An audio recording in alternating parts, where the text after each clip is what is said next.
Welcome to Safe on Deck. For episode 33, I sat down with Paul Entrekin at his home in Walnut Hill, Florida. Paul joined the United States Marine Corps in 1977, and he was designated as a Naval Aviator in 1980. Following a successful career flying the UH-1N Huey and instructing in the T-34 Charlie Turbo Mentor, Paul became the initial civilian test pilot in the free world for the MiG-15 Cold War-era turbojet fighter. Paul displayed his MiG on the airshow circuit across the United States and Canada, earning a prestigious Level 1 Unlimited Ground-Level Aerobatic Competency Qualification in the jet. Over his flying career, Paul has logged over 30,000 hours in more than 50 different aircraft, including the CF-18 Hornet and the BD-5J Microjet, and he flew the Boeing 727, 757, 767, and the 777 during his 30-year career with Delta Airlines. Paul is a member of the Society of Experimental Test Pilots, holds both U.S. and world airspeed records, and he's an ICAS Aerobatic Competency Evaluator. Thanks for taking the time to listen. In the future, I plan to continue to share similar interviews with both current and retired military aviators. If you have a question or a suggestion for a future interview, please leave it as a comment below. Safe on Deck, episode 33 with Paul Entrekin. Enjoy.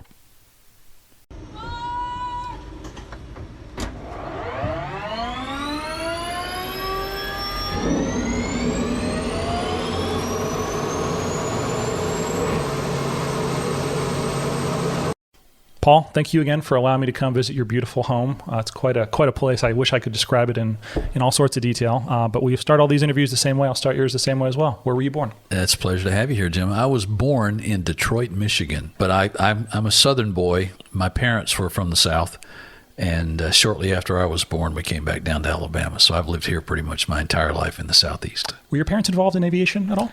My father was an aviation cadet in World War II, and the war ended, and that was it for him. But other than that, no. Where was the interest? Where did it come from for you? Probably started making model airplanes when I was a kid. I did cars and airplanes, but airplanes were much more interesting, and I really, really enjoyed that. But to be perfectly honest, I never really had any ambition to be a pilot because I didn't have the confidence that I had the right stuff to actually be a pilot. So that was the farthest thing from my mind. And if you would like for me to tell you how I became a pilot, I'm happy to do that. That'd be great. All right. I started playing drums in the 4th grade.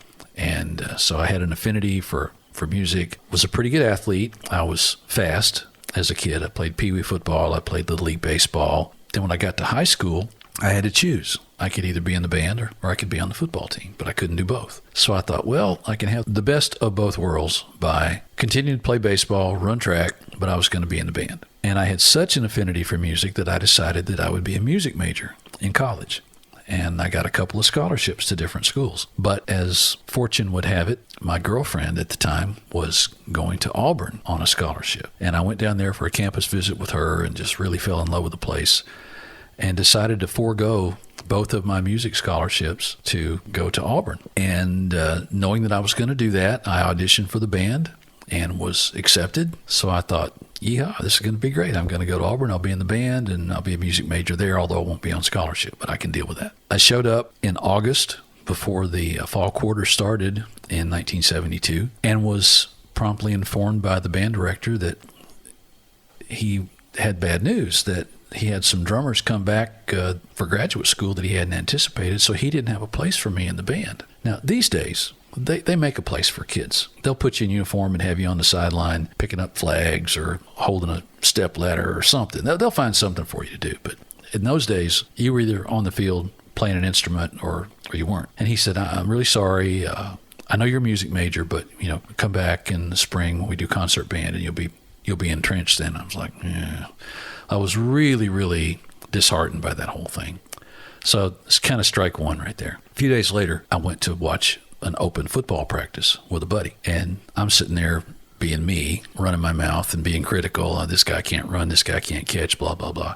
Well, after a few minutes of that, my friend said, if you think that they're so bad, why don't you try out for the team? And I said, well, I just might do that. He goes, no, you won't. You didn't even play high school football. And I said, hold my beer.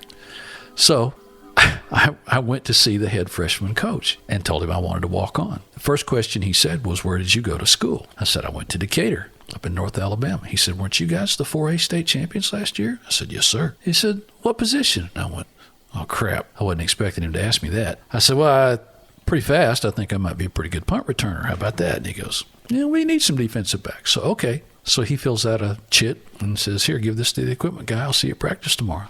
I went, all right, here we go. About 2 weeks later, I'm told by my position coach that the head freshman coach, Coach Barfield, wants to see me in his office after practice. And I thought, the jig's up, I've spent my time on the Auburn football team.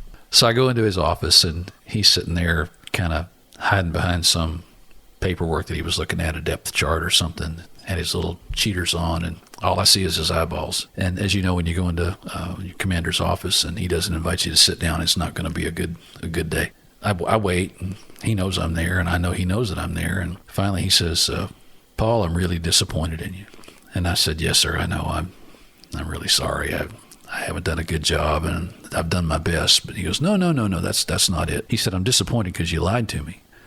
I said, how's that, Coach? He said, well, I called Coach Webb up in Decatur, and I talked to him, and he said, you never played football up there. You just played baseball and ran track. And I said, Coach, that's you kind of misremembering how things went when I came and asked you to try out. He goes, well, how do you figure? I said, Coach, you asked me where I went to school, and I said Decatur. And you said, weren't we the 4A state champs? And I said, yes. He said, you never asked. I said, you never asked me if I played. There was a little pregnant pause there, and finally he said, get out of my office. So that was it. And I tell you all this because I ended up essentially changing my major to football, thinking that when I graduated I was going to be a teacher and a coach. And so I ended up playing for Shug Jordan, the head coach of the Auburn Tigers, and played for 4 years and lettered, and just had a wonderful time there. I did my student teaching back at my old high school up in Decatur, and it was a real eye-opener for me. And I realized right then and there that I did not want to be a teacher and a coach. That was just not my calling. I was not happy with my student teaching experience. So after I graduated, I thought, what am I going to do? And I really kind of flailed around and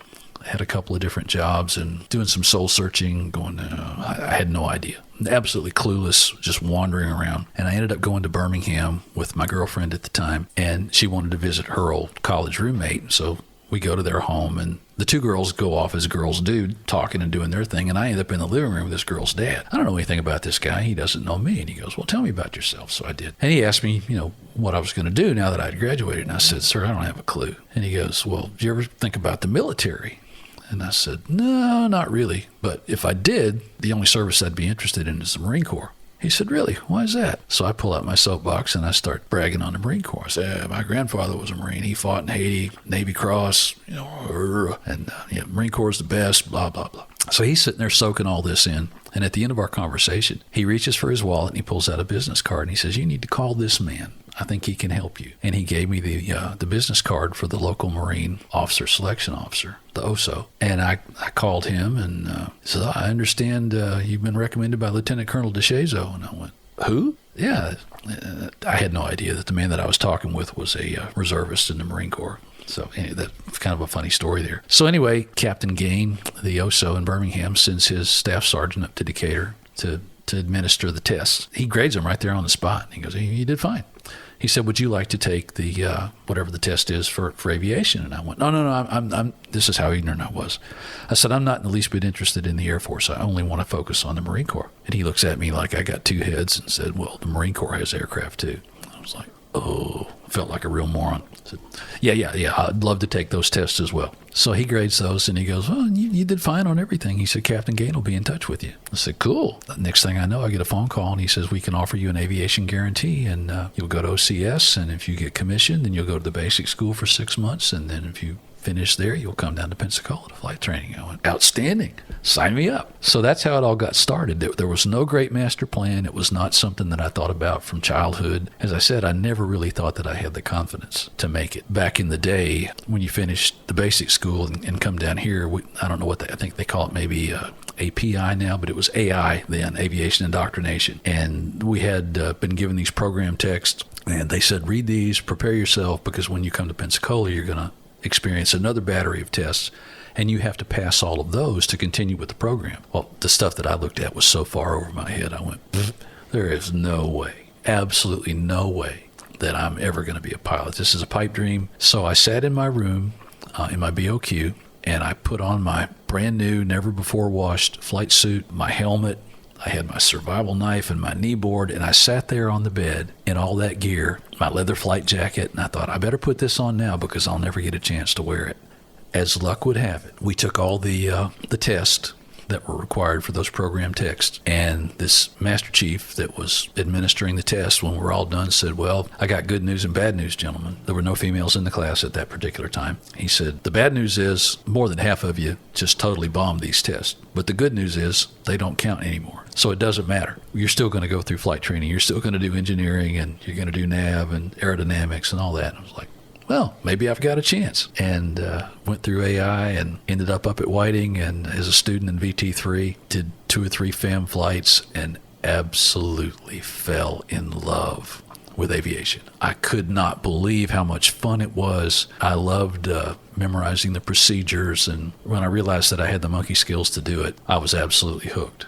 And the rest, as they say, is history. It's history, for sure. Well, do you remember, I think when we talk about naval aviation is small, I think marine aviation is even smaller. Are there any friends from that time that you've kind of kept in touch with, and as you all spread out throughout the fleet and then your careers after that? Absolutely, and that's a great way to put it. It's truly a small Marine Corps. You can take Marines of aviators in particular of different generations, and you put them in a room with a couple of beers, and it's only going to take about 10 minutes playing the do you know game, and you're going to find something in common. It's inevitable. It always happens. But yes, I have maintained contact with a lot of my old squadron mates, even guys that I went through flight school with, and we're still close to this day. It's awesome. I, as a little kid, knew that I wanted to fly the Hornet. I don't know why, just something about the way the Hornet looks. I thought it's the coolest airplane out there. And for me, even before I knew I wanted to be a naval aviator, all that stuff as well, but I knew the airplane I wanted to aim for. And I have plenty of friends that went to OCI. Literally, one of my best friends is a roommate, math major at a similar school at Auburn. And he, what's the fastest way to become an officer in the Navy? Aviation. And so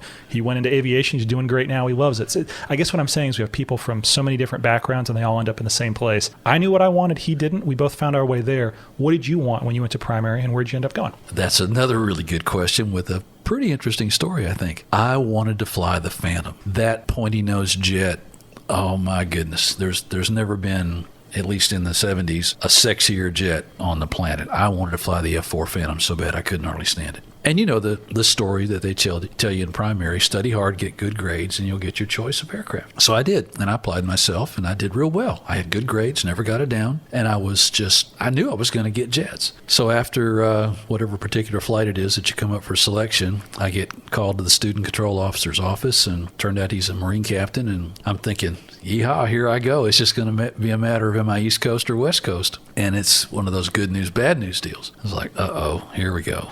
And he said, well, the bad news is, I'll just tell you up front, the jet pipeline is closed. We have no Marines going jets at all now and for the foreseeable future, because for some reason, the Marine Corps has this bad history of the pipelines either slammed completely shut or it's wide open, and it doesn't matter how your grades are. If they need you, that's where they're going to stuff you. So really unhappy, promises made, gifts exchanged, that kind of thing. And, I felt like I was sold a bill of goods. He goes, but the good news is you can pick whichever helicopter you want. I said, well, isn't that special? I hadn't even considered that. I never even thought that was a possibility. So I'm going, crap, I don't know. What did you fly? He said, well, I flew Hueys. I said, really? Tell me about Hueys. So he tells me about what a versatile helicopter it is. And he said, the Cobra guys think they're special because they get to shoot guns and rockets. He said, but Hueys do that too. And we haul VIPs, and we do a lot of stuff with the grunts, and we do spy rigs and helo casting and this, that, and the other. So he sold me. He said, then of course you can fly 53s where you're just, being a trash hauler. He said, then you can fly 46s, which is kind of a body bag. And I'm like, eh. So at that time it was 53s, 46s, Hueys, or Cobras. So I chose Hueys, and thinking I was going to hate helicopter training, because I had a really bad taste in my mouth about getting selected for helos. So I go from Northfield down to Southfield. At that time, you went through HT8 first, and then you went to HT18, which had Hueys at that time, and you got your wings in 18. So I hop in this TH-57A model, which is made by Mattel, as they said, and thinking I was going to hate it. As soon as that instructor started demoing how to hover, I was just sold. I thought, this is challenging flying. And unbeknownst to me, I'd never expected it. I loved it and did well. I got my wings in 1980 and went out to Pendleton to fly the UH-1 in. But I was pretty much convinced that would be my lot in life, would be to fly Hueys for the rest of my Marine Corps career. Well, it wasn't going to be that way. I ended up going to safety officer school. I went to FAC school, and was really having a great time in the fleet, but it was time to move on. And of course, when you do your fitness reports at the very bottom there, they ask you what your preferences are. They're going to give you what they want you to have, but they do ask you anyway. And I had heard about this exchange program up in Canada, so why not check the block, see what happens? Well, I end up with an exchange tour in Canada. And Canada has this philosophy that everybody flies the Tudor first, and that you're just like we fly the T-34 and now the T-6, they flew the Tudor. They might have had some kind of a little prop airplane that everybody flew absolutely first, but I don't know what that was. But everybody flew the Tudor, the little two-seat side-by-side jet that the snowbirds still fly to this day. So they consider everybody to be sort of an unrestricted aviator because they've all flown fixed wing first. So I roll in and I'm assigned to 419 Squadron, which flies F-5s. And I was like, I'm a helicopter guy, right? And they said, well, yeah, you got a couple hundred hours of fixed wing time, don't you? And I said, well, yeah. I said, that's good enough for us. And I went, okay. So they give me their equivalent of an ATOPS check after a little bit of instruction. Next thing I know, I'm flying the F-5 and going, hey, I'm getting to fly pointy nose jets after all, and this is kind of a cool little airplane. So I did that for 6 months. Then they said, well, now you're going to 410 Squadron, and you're going to fly the Hornet. I was like, yeehaw, throw me in that patch, I'm ready to go. And sure enough, get an ATOPS check in the Hornet. Next thing I know, I'm flying the Hornet. And the well-kept secret was, as you probably know, it ain't that hard. And if I could do it, anybody could do it. And again, absolutely loved it. And so I got to fly with 419 and 410 Squadron. Then I got orders to Pensacola and came down here as a flight instructor in my old squadron in VT3. So I was so fortunate to get to fly jets, helos, turboprops. I had an absolutely amazing Marine Corps career. And then after I left active duty, got into the airshow business. Indeed. And we're gonna get to that for sure. I want to make sure I get some good flying stories out. Before we get to that, you talked about the Huey twin packs, the UH-1 N model? Correct. Okay. I was a 53 guy in the Navy, so there's like all 28 helicopters that we have. One of the things that defined my time was definitely FCF, a lot of fixed and broken aircraft. Maybe weather, we looked for mines underwater, so not really that exciting of a mission set. I enjoyed it, but flying the Huey, and obviously it wasn't just flying here in the United States. Tell me, I don't know if you had like a defining story, something that defines your time in that aircraft that you would tell someone that maybe knows nothing about the Huey in Marine Corps service. What would you say? It truly was such a tremendously versatile aircraft. You could put aux bags in that sucker, and I don't remember how many hours we had, but we had long legs in that thing. So even flying over water from Japan to Okinawa was just no big deal at all. We had more than enough gas. Again, the versatility to put rocket pods on there and either fix forward the Gao-2B miniguns or let the crew chief shoot them. That was awesome.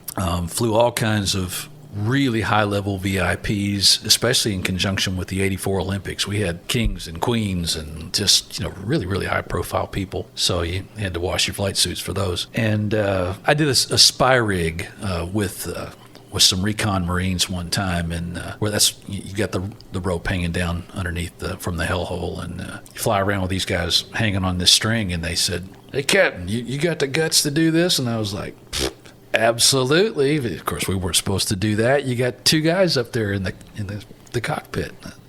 My co-pilot said, yeah, go for it. I don't care. So we stuck the crew chief in my seat, and they picked me up, and I flew around with the grunts underneath that helicopter and absolutely had a ball. We did helo casting out over the water, where you take the recon guys and you fly 50 feet, about 50 knots, and they jump out in the water. Sensor drops. The list of things that the Huey could do was pretty much endless. And because of the versatility, the missions you just never knew what you were going to get. So it was so much fun. Not a fast aircraft at all, but really, really fun to fly, whether you had the doors pinned back or not. Flying with our crew chiefs were outstanding, as I'm sure you had great crew chiefs as well. And they just did a great job of keeping our aircraft up. And I had just an absolute blast flying the Huey. I love the November model. It was just so much fun to fly.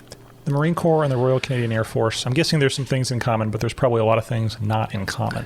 What was a big difference flying in that Marine Corps mindset, naval aviation, and then transitioning to obviously one of our great allies up north, but I get the feeling they probably do things a little bit differently than we do. Indeed. Significantly more laid back in some areas, and they had their springs wound a little tighter in other areas, which was kind of surprising. I knew by virtue of the fact that having spent most of my time in the Marine Corps flying a helicopter, that with them being so relaxed with checking me out in the F-5, that they really had this attitude of, if you're a pilot, you're a pilot. You can fly.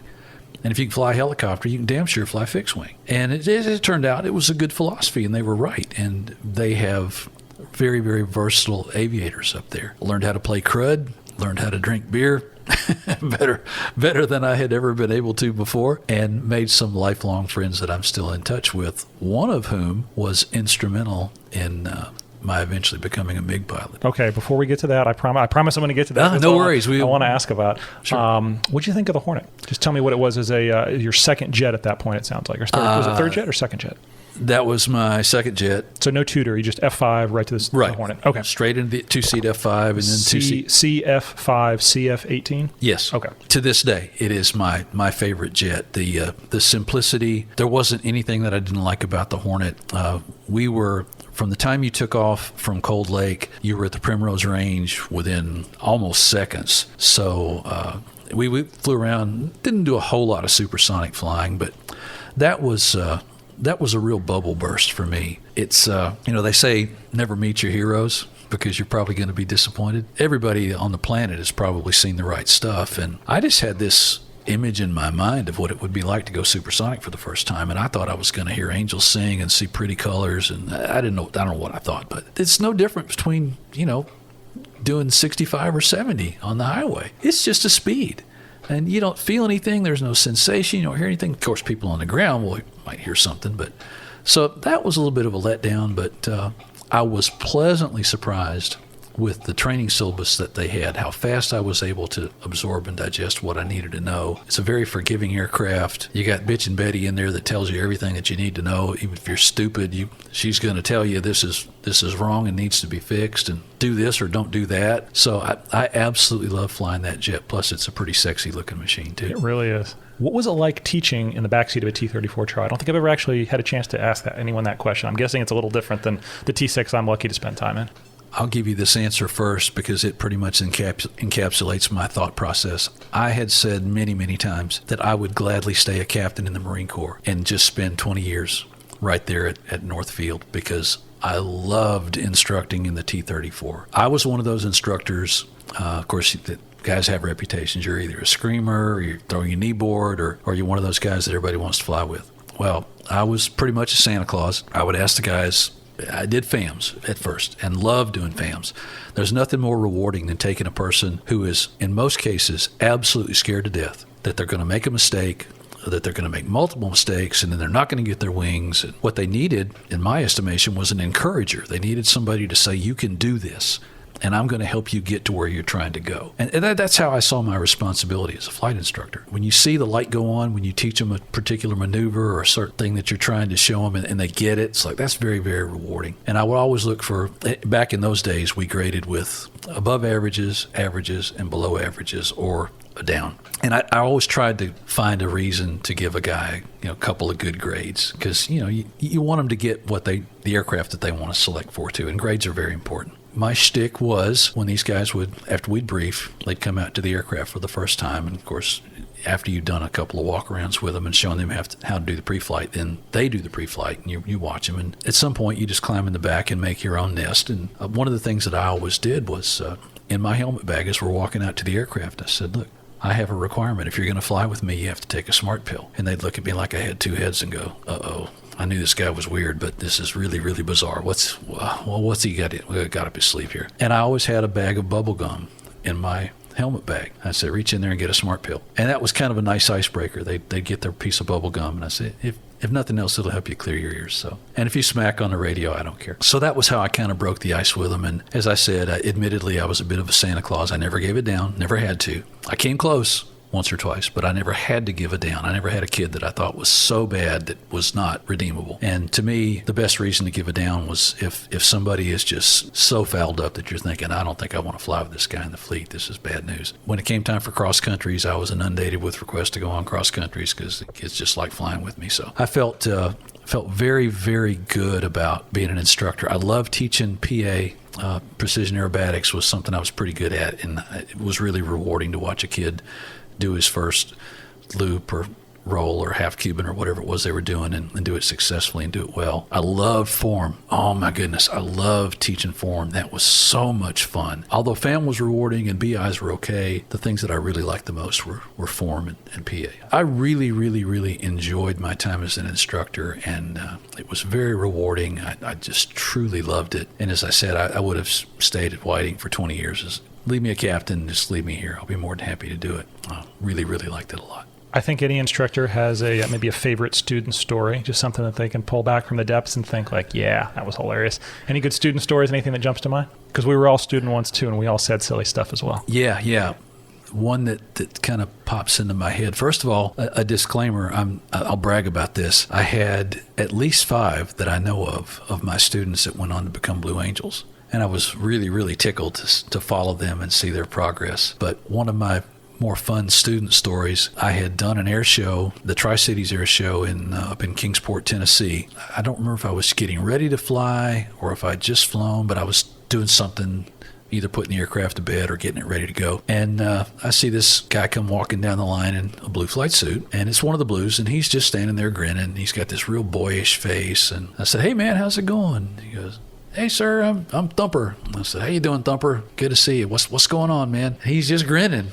And he said, "You don't remember me, do you?" And I said, no, I'm sorry. Refresh my memory. And he regurgitated a couple of flights that we had made. He knew exactly what grades I had given him. He remembered just having so much fun. And that was what he wanted to share. He said, "I had more fun flying with you than any instructor I ever flew with." And he said, "I just wanted to say thanks for that." And I said, "Well, obviously I did something right, because look where you are." And he goes, Yeah. He said, "You still live down in Pensacola, don't you?" And I said, "Yeah, as a matter of fact, I do." And he said, "Well, you want to go do a practice flight with us sometime?" I was like, "Well, is this a trick question?" "Of course, I'd love to go fly with you guys." He said, "Well, let me talk to the boss and see what I can arrange." Next thing I know, they said, "Hey, you want to come out and do a practice show with us on Wednesday?" And I said, "Yeah, that'd be fantastic. I'd love to." So I got a bunch of my Entrekin Aviation t-shirts and to, give one to all the guys. And of course, they treat you like you're gold, and you get to sit through the brief, get to go fly with them. And it's a full practice show. It's almost an hour. And then you sit through the debrief, and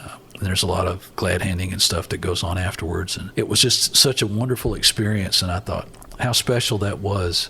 I didn't actually get to fly with Thumper. He was the opposing solo. So I've got to fly in the back of 5 with the lead solo, who was John Foley, call sign Gucci. And just really got real close with that team and saw them a lot on the circuit for the next year or two. And that was just a tremendously rewarding experience that I had, all because of having been a flight instructor with a great experience with that one particular student. But most of the experiences that I had as an instructor were very, very, very similar. Not one in particular stands out, but seeing a guy's confidence when they finished FAM and they were ready to go do that solo, and then they come back with that confidence saying, "Now I'm going to make it. I'm going to get my wings." That just really makes you puff your chest out and go, "Yeah, this is one more naval aviation success story." That's awesome. You mentioned, I don't know the right way to say it.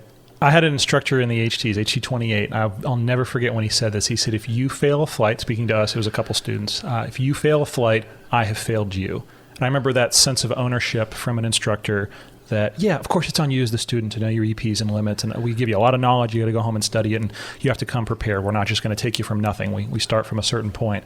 But by the same token, that responsibility, and then I feel the exact same way. I bring that to every flight, that I try to impart that upon the students, that I care very much. Like, I'm putting a lot of time in here, but it's, number one, it's because I love it. Number two, I want you to succeed, and there's empty seats in the fleet that have to be filled. So yep. I'm glad that was your experience, and you're able to impart that on other folks. That's awesome. Our mission was not attrition. It was to be encouragers and instructors and teachers and mentors, and even if that meant having a beer with the guy after the fact and just talking about personal stuff, whatever it took to get that person on the road to success, that was my job. A lot of folks confuse that, I think, too. There's a worry about fraternization and this and that. Like, no, I'm not fraternizing with someone. But by the same token, I think students need someone to look up to. Let me be very, very clear. Not me, someone else. But like, truly, when I went through as a student, I didn't want to be like the other students. I wanted to be like some of the folks that were my heroes. And I can give big names in aviation, or just some folks that impacted me personally. One of my buddies is a CO of a squadron on the West Coast right now. Like, I wanted to be like him as a person, as an aviator, all that as well. And I hope that we can still impart that and share that with folks, because sometimes there's worries about this and that. And Just be a good person. Share the good stuff. I couldn't agree with you more. Mentoring is very important, and it's not just in the cockpit. It's outside the cockpit as well. And that was a great way to do it. I've had some folks that have said, hey, if you have a question, call me. And then I've thought, I'll never. And then I've reached out and like, hey, I've just got this situation, and it's nice. And it's so cool when folks do that with me. Again, don't listen to anything I say, but it's a real privilege. So at this stage in my life, it's one of the most rewarding things for me to have one of my former Boy Scouts or a student, somebody that I've had some reason to mentor, when they get back in touch and share their successes with me. I absolutely love it. It's one of them, as I said, one of the most rewarding things at this phase of my life. So far, I've asked you to tell me about the MiG some other time, to quote a pretty good documentary. But I'd actually like to hear about the MiG now. Tell me about your MiG. Okay, I'll start at the start. When I decided to get out of the Marine Corps and leave active duty, I retained my reserve commission in the Individual Ready Reserve, and I knew that I was going to do that. But I mentioned that I was very good at aerobatics, and I had taken students on cross countries, and if they didn't want to go back to hometown USA and visit with mom and dad, I'd say, you want to go do a static display at an air show? And most of them would say, yeah, that's a great idea. And we have tons of requests for that, as I'm sure you guys still do too with the T6. So we'd hop in a T-34 and we went here and there and everywhere. And as a result, I got to know a lot of the civilian performers, and I thought, I could do what they're doing. All I need is the right kind of aircraft to be able to do it with. And I thought, if I ever get out, I'm seriously considering that might be a fun business to get into. And it's lucrative as well. A lot of people don't know that, but it can be very lucrative. So when I made the decision to leave active duty, I bought a Pitts S2B, brand new from the factory in Afton, Wyoming.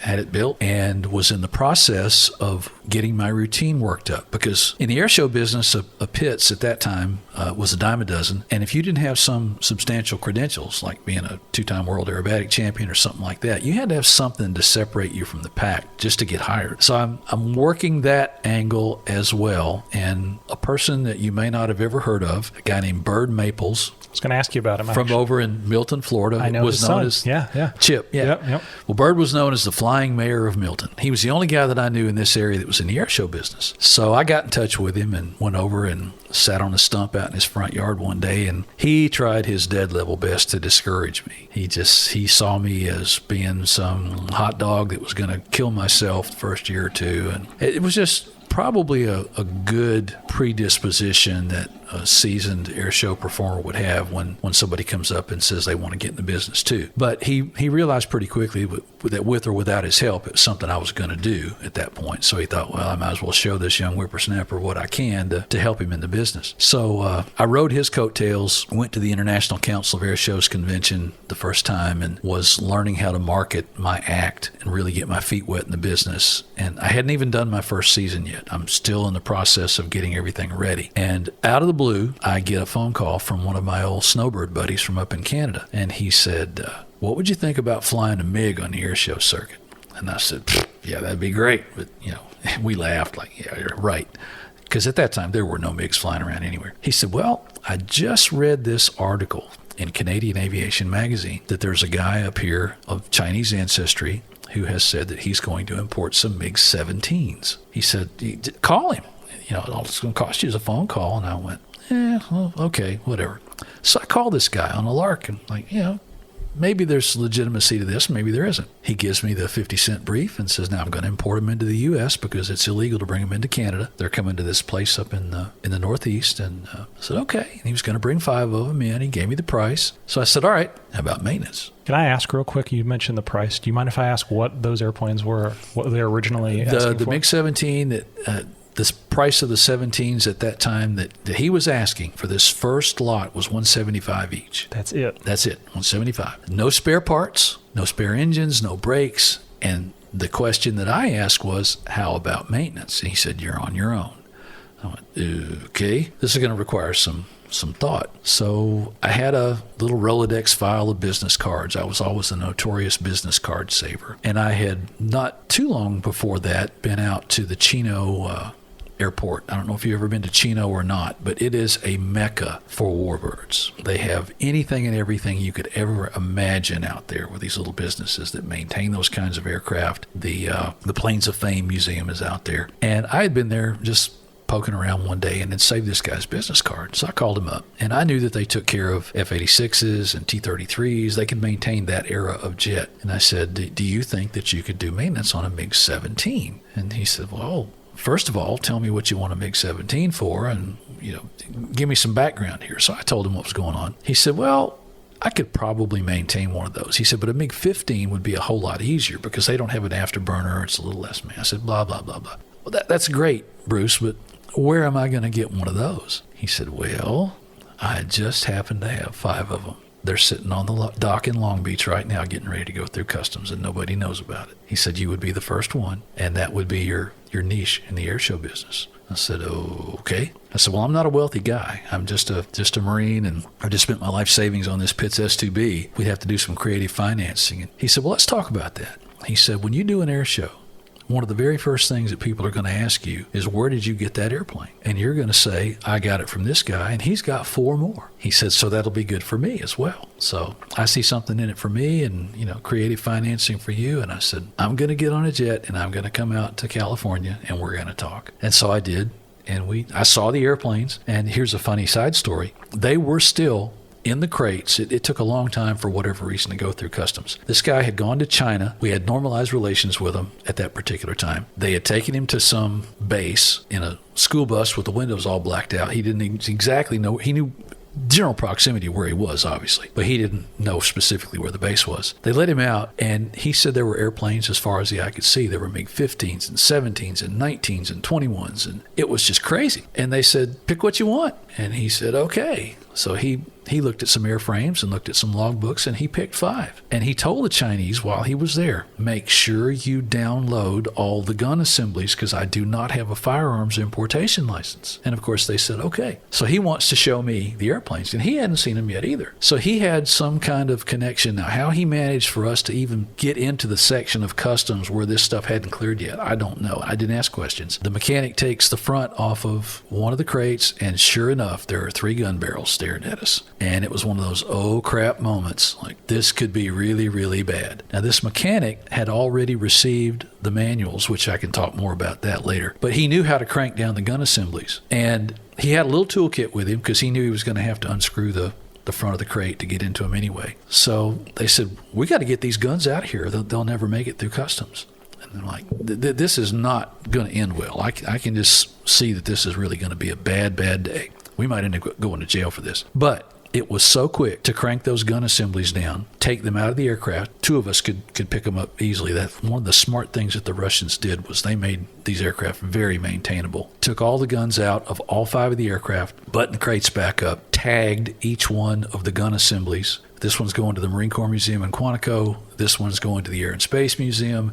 This one's going to the Air Force Museum in Dayton, and so on and so on. I don't know that was all pre-planned because he thought that none of that stuff was going to show up. But crisis averted. The airplanes made it through customs. The next thing that we had to do was get everything certificated. Well, of course, the FAA said, wait, you want a certificate of what? And they didn't know what to do. And, oh, by the way, while you're at it, we need to certificate the pilot as well. Well, again, they didn't know what to do. So finally, after some negotiation, they said, well, you absolutely cannot fly these aircraft over a populated area. You're going to have to take it someplace remote. They came up with an arbitrary number of 15 hours. They said, you put 15 hours on the aircraft, come back with the data, and we'll certificate the aircraft and the pilot. If he doesn't kill himself, you guys don't tear the airplane up. I said, okay, that's what we'll do. So they trucked the jet out to Mojave, very near Edwards Air Force Base. So there's nothing out there in the high desert. And the manuals that I mentioned earlier were essentially comic books. They were Russian, translated to Chinese, in what dialects, I don't know, translated very rudely into English. For example, if in case of fire, extinguish fire. Okay, that helps a lot. In case of this, that, or the other, eject, with a note that says, don't ever eject from this aircraft. It's extremely dangerous. This is a very, very funny side story. What the mechanics would do when they reached a point in one of those manuals where they were really perplexed and there wasn't a diagram and they weren't exactly sure what they were supposed to do, they would take that manual to the local Chinese restaurant and ask somebody there, what does this say? And that's how they translated some of what they had. So all the data about the MiG-15 was still classified. at the time. Later on, within a couple of years, Senator Jake Garn managed to push through the Senate to get that information declassified. But at this time, it was classified. All the data that had been acquired with the test flights on Okinawa was classified. All the stuff that the guys were doing out in Tonopah, of course, was classified. A lot of folks didn't even know that that was going on. The program itself was classified. So here I am, this civilian guy who's never had the benefit of formal test pilot school, being given a test card every day by these guys that said, we need to have these numbers. And what they did was interpolate F-86 and T-33 data, and they said, we think that this is going to be a good approach speed. We think this is probably going to be what the stall speed will be. We think this, we think that, but we need to know for sure. So your job as a fledgling test pilot is to take the aircraft to altitude and find out what it will and won't do. And that included stalls and spins and all kinds of other things. And so I was the initial test pilot for the MiG-15/17 series, came back, put all the data together. The feds were happy, and they certificated me in the airplane, and I was off to the races. In your book, great book, Mr. MiG, That's the Reason We Know One Another, one of the stories you talked about was spinning the airplane. And I've heard a lot of, how should we say it, negative things about spinning a swept-wing Cold War jet, and you have multiple times. Yes. What the heck was that like? It was scary because when, for example, if you use your experience here in the training command, when you take a student out and you show them how to recover from a spin, that's the whole point of that particular lesson is not how to get into one. There are any number of ways to get into one inadvertently, but you need to know how to recover. You know, stick slightly forward to neutral, full opposite rudder, and, you know, this is what's going to happen, and everybody has the confidence. Well, it ain't necessarily so in that particular era of jet, in particular the MiG-15 with no slats, just the aerodynamic idiosyncrasies of that particular jet did not lend itself to recovery. What I figured was, what I learned was that if you did more than 2 turns in a spin, your chances of recovery grew less and less with each progressive spin. So the data that I brought back was, if you find yourself in that situation, recover as quickly as possible. Don't think it's going to fly itself out, because it won't. It's just going to exacerbate and get worse and worse and worse. And there were a couple times that I was seriously questioning whether or not all the control inputs that I did were going to help the jet fly out. And you got a centrifugal flow jet engine which spools up very slowly. So it's, do I add a little power to help it or do I not? And it depends on the circumstance. In some circumstances you would, in others you would not. So there was a lot left to the pilot's interpretation of the particular situation that he was in, and that alone makes the aircraft inherently dangerous. I mentioned coming close to thinking about ejection, but you have to remember that this was a cartridge seat, not a rocket seat, meaning there are a couple of shells back there, just think of a shotgun shell basically, that's supposed to blow you clear. There's a little mechanism that you pop in the canopy that inside the cockpit that makes the canopy depart, and then once you get rid of the canopy, then there's a procedure that you go through to initiate the ejection, and the cartridge either fires or it doesn't. And if it does, if you start out, you're 6 feet, you're probably going to be 5'9" when you get done, because it's going to be initial hard, and the MiG-15 and 17 have a very tall T-tail that you absolutely have to clear. And it was a real crapshoot as to whether or not that seat was even going to work. And then there's nothing to initiate seat man separation. That's done manually. There's nothing going to blow you clear. So you have to, if you become unconscious for some reason, again, it's over. You have to unstrap from the seat. You have to separate yourself from the seat. It's a very, very complex and Rube Goldberg process. So again, it's one of those things that you don't ever want to have to do. Unless if you're on fire, you've lost all your control services, explosion is imminent, yeah, you're probably going to give it a shot. But it's a last resort, absolutely. So I did not ever want to have to do that in a spin, not to mention the fact that when you eject from a government airplane, it's like, whew, I'm just glad I'm alive, and Uncle Sam bought another jet. When it's your jet down there that's a smoking hole, which is not insured at that point, by the way, you're thinking, wow, I just saw a whole bunch of dollars go flying out the window. So you have a lot of motivation to do things right the first time and not make mistakes. And so that was a responsibility that I took very seriously. I want to get to the air shows because I think that's how most folks came to know you and came to know the airplane, obviously more broadly. But as you were the first person to do these flight tests. Like you mentioned, you didn't have the benefit of test pilot school ahead of time, but now you were the standard in the United States at that time in the MiG airplane. And I know there were a lot of folks that came to you later when you mentioned the rest of those airplanes were sold when other MiGs were imported into the United States. One of the things, again, I'm jumping a little bit ahead here. You flew with Hoot Gibson. He was in a MiG-21. You were in your MiG. There's so many cool stories there. But what was it like being, for all intents and purposes, the bearer of that knowledge that people now had to come to you? I feel like it had to be a responsibility because, like you said, safety is paramount. But how do you share that information with other aviators as they're starting to spool up and you're kind of the established data point for the FAA and really just for the industry in the U.S.? I took it very, very seriously. I think anybody that ever gets in a single-seat fighter like that for the very first time, you have to go ahead and accept the fact that it's going to be somewhat of a Walter Mitty experience. And I did that. My very first flight in the MiG was nothing but a Walter Mitty experience. There was no test card. There was nothing to do but fly around the pattern a couple times with the gear down and just see how it felt. But the sights, the smells, the pinch yourself moment that I'm flying a MiG. This is just beyond cool. And once you get over that, then you start getting serious about learning the aircraft. And most of the civilians that were going to follow the trail that I was blazing, the vast majority did not have any tactical jet experience. And so I took very seriously the fact that I wanted, for my own interest, anytime you lose a warbird, there are naysayers out there that want to shut down everything. They want to throw the baby out with the bathwater. So it's inherent that you impart as much knowledge as you possibly can to help keep everybody safe, not just because that's the right thing to do, but also because it serves you. You want to make absolutely sure that others that are out there flying this similar type of aircraft are not being perceived as doing something dangerous or flying a dangerous airplane. So I wanted to make sure that I did everything I could. One of the most common questions that I got, I'd get a call from somebody saying, hey, I noticed that the very last thing that you did in your airshow act was you did this slow pass rock in the wings. It's like, well, that's just standard aviator, I'm out of here kind of a signal. I said, well, when I tried to do that, I almost couldn't recover. And what I figured out was these guys were creating pilot-induced oscillations, or PIO. And that's because in the MiG-15 and 17 series, the fuel cell is wrapped around the engine in the fuselage. The wings are dry. There's no fuel in the wings of a MiG-15 or 17. And there are no baffles in that tank. So if you're relatively low fuel after you've done your 15-minute act, it's easy to get that fuel slosh going. And if you did an extreme wing rock 3 or 4 or 5 times, you could get that pilot-induced oscillation, and it scared the crap out of some of these guys. And so once I explained to them what was going on, they were like, oh, okay. So I'd say make sure you keep the rudder trimmed and just do 2 or 3 waves, and don't overdo it.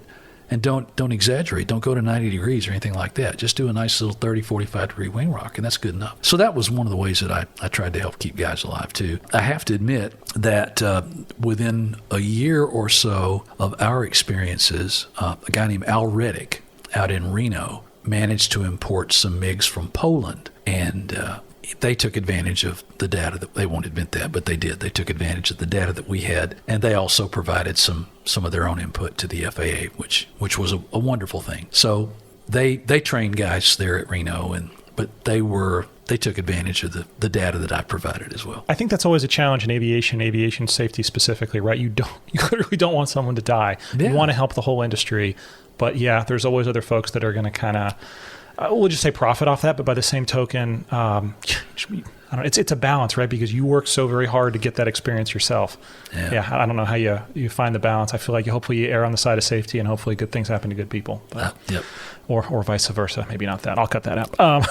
Okay, so we talked about your 15 hours. You talked about you are the man with the jet. You're legal, good to go. But you don't have an air show routine built yet. What was your first routine? And then I want to hear about the first air show, the first time you got to perform in front of a crowd. All right. Another really good question.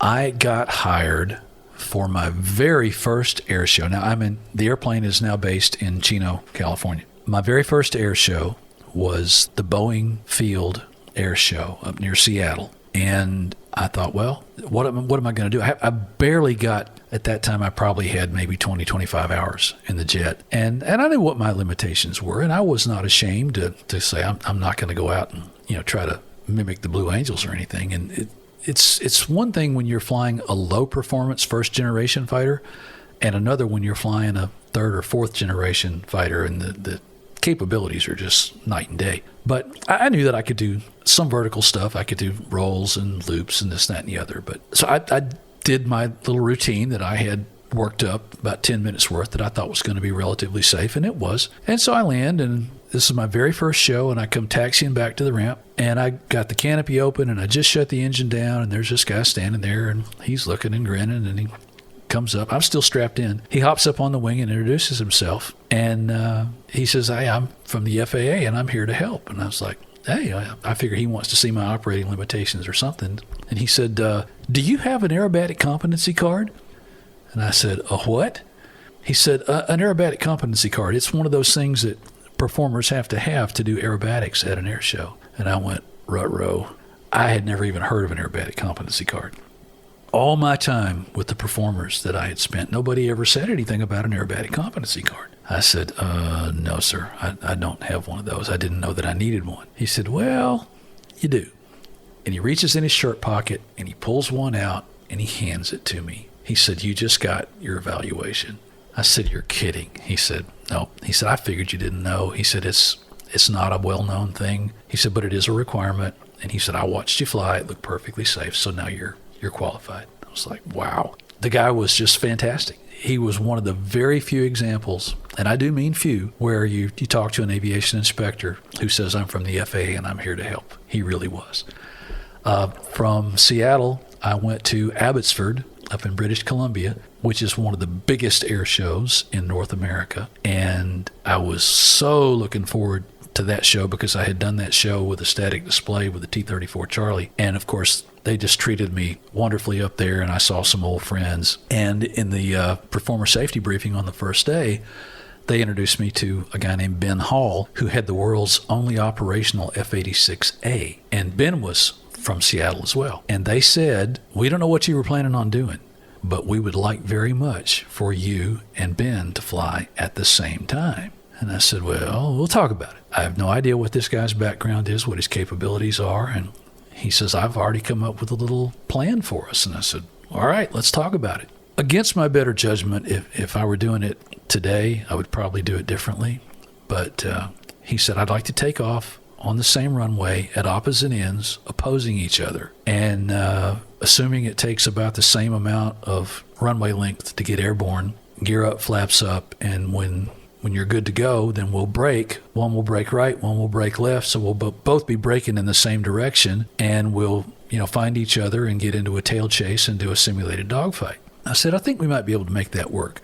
My only concern is that if one of us blows a tire and you can't maintain your half of the runway," and he said, "Oh, it'll be like a couple of nights jousting, And I said, "No, I don't want to hit you, and I don't want you to hit me." Well, we did it, and we did it for each day of the air show, and the crowd loved it, and it worked out fine, and I came to know that Ben Hall was a very, very good pilot. But that was my very first, actually my second air show routine, but my first big air show routine. After that, having watched and getting more comfortable in the aircraft and learning what its capabilities were, I developed a 12-minute routine. There was a local radio personality here named Dan Lucas who had this deep, deep voice, and he just was awesome on the radio. And I went to him and I said, "I need for you to read this script for me, and I'm going to put it on tape. And rather than relying on a narrator at an air show, this will be the same recording every time. It'll be a flying history lesson." And it had some music in the background. And if you go to my website to this day, there's a link. It says Paul Entrekin flying the MiG-15, and that's what's playing in the background. So that's what I did when I got to a show. I'd give the announcer my tape. I'd say, "I'm going to start smoke before I do my takeoff roll. When you see that smoke, that's your cue to start the tape. And all I want to hear from you on the radio is the tape's running. And I know I've got 12 and a half minutes to get my act done and get back on the ground, and that's how long the tape will run." So that's how it all worked out. And I did a 4-point roll, an 8-point roll, a half Cuban, a loop. I did a min radius turn. I did a photo pass, and all that took about 12 minutes. And I tried to do 9270 reversals to stay in front of the crowd as much as I could. I did a fast pass, which was, depending on the temperature, somewhere between 500 and 600 knots. Again, no afterburner in a MiG-15, but that's pretty fast, and it's a little bitty jet anyway, so it was cool for people to watch it go zipping down the runway one time. So it was I pretty much showed the capabilities of the aircraft. That's about all you could really do. aerobatically in front and stay in front of the crowd the whole time. But it was a very, very sturdy little airplane. I told people it's like having a 66 Volkswagen. You check the oil, put some fuel in it, and go fly. I didn't have any systems on it to brake. I had very, very few problems with it the entire 3 years that I flew it full time on the air show circuit. Only a couple little maintenance issues, and we got real comfortable together.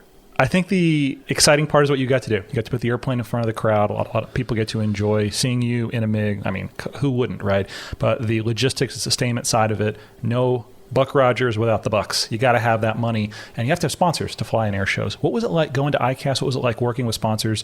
Were you an airplane people wanted to be, put their name on the side of? How did that even work? Back in the late 70s and early 80s, sponsorship was very minimal. That was not a thing in the air show business. It wasn't until probably in the 90s that sponsorship became more and more prominent. And a lot of that just derived from need. Everybody needs tires. Everybody needs avionics. If you're flying a propeller-driven airplane, everybody needs a prop. And most everybody wore a parachute. So some of those sponsor solicitations were kind of no-brainers. Interestingly enough, toward the end of my air show career, I was supposed to be on the first civilian jet team, which was going to be the Coca-Cola aerobatic team. And T.J. Brown, who was the president of ICAS at the time, had a little Pitts team that was called the Holiday Inn team. The airplanes were painted green, and they were sponsored by Holiday Inn and had the Holiday Inn logo on them. And then they became the Holiday Inn Coca-Cola team. And when he got the rights to purchase these L-39s from Kazakhstan, it was just going to be the Coca-Cola aerobatic team. And we were all excited to get worked up and do that. Unfortunately, TJ was killed doing one of the acceptance flights in an L-39 over in Kazakhstan, and that died on the vine. But you're right. These days, most of your more successful airshow performers have substantial sponsorship to the point that they don't necessarily even have to have compensation from an airshow that they do, because they get paid so handsomely by their sponsors that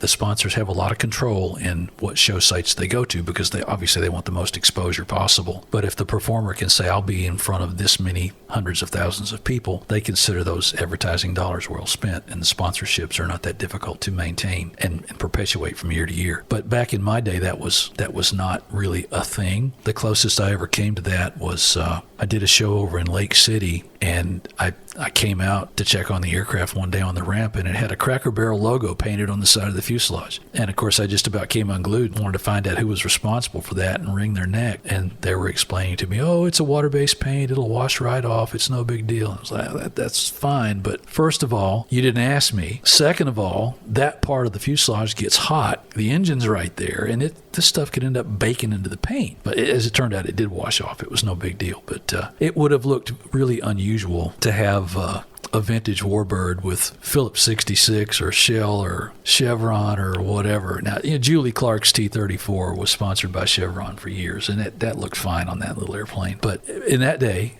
when sponsorships were getting more and more prevalent, they wanted their name on the airplane as big as possible, like the Red Baron Pizza Squadron, something like that. They wanted that out there. And certain aircraft lended themselves to that, and others did not. And so it worked out just as well for me that I never really had that kind of sponsorship. Earlier you mentioned the Sabre, and I think that the Sabre and the MiG were, obviously when we think of Korea, that's the aerial battles there. Those airplanes were paired, well, maybe not together, but against one another. But you flew the airplanes paired together. What was it like flying with an F-86? How comparable were the airplanes?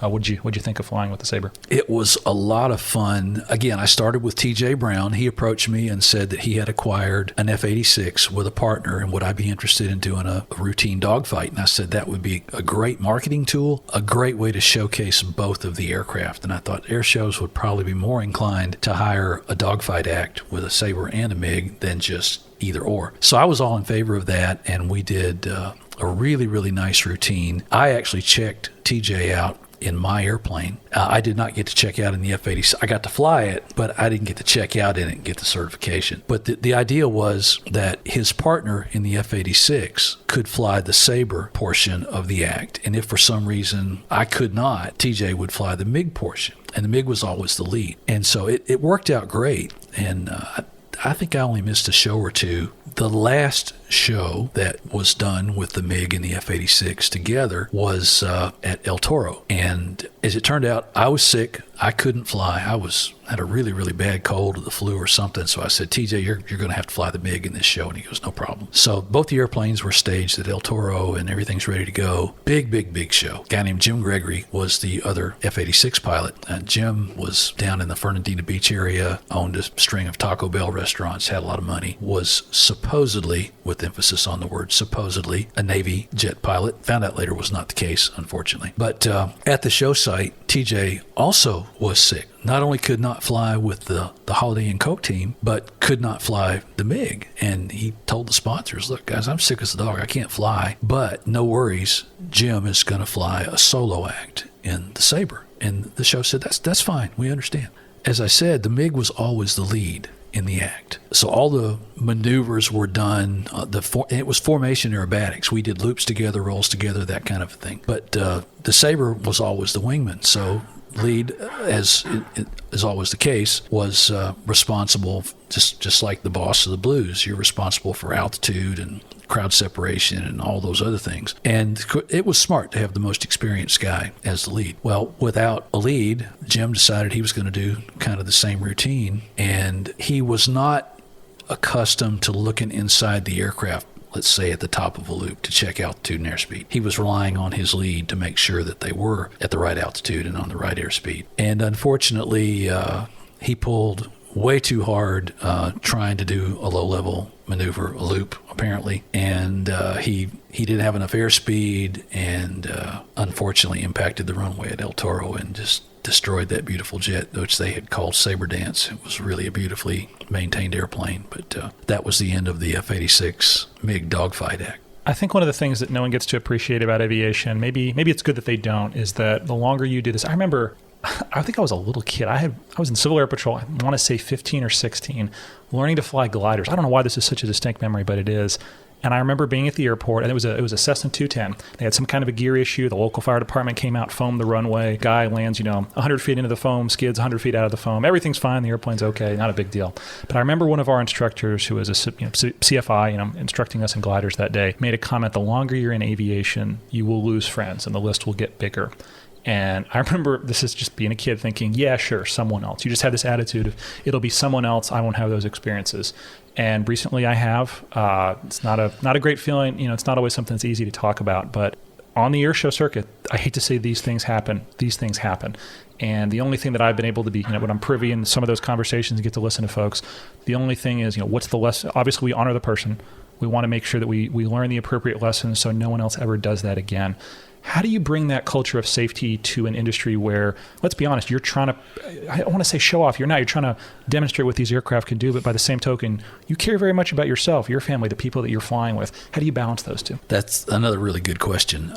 There were a tremendous number of airshow mishaps back in the day, and the International Council of Airshows, partnering with the FAA, came up with the Performer Safety Committee, and they created a program that they referred to as ACEs, Aerobatic Competency Evaluators.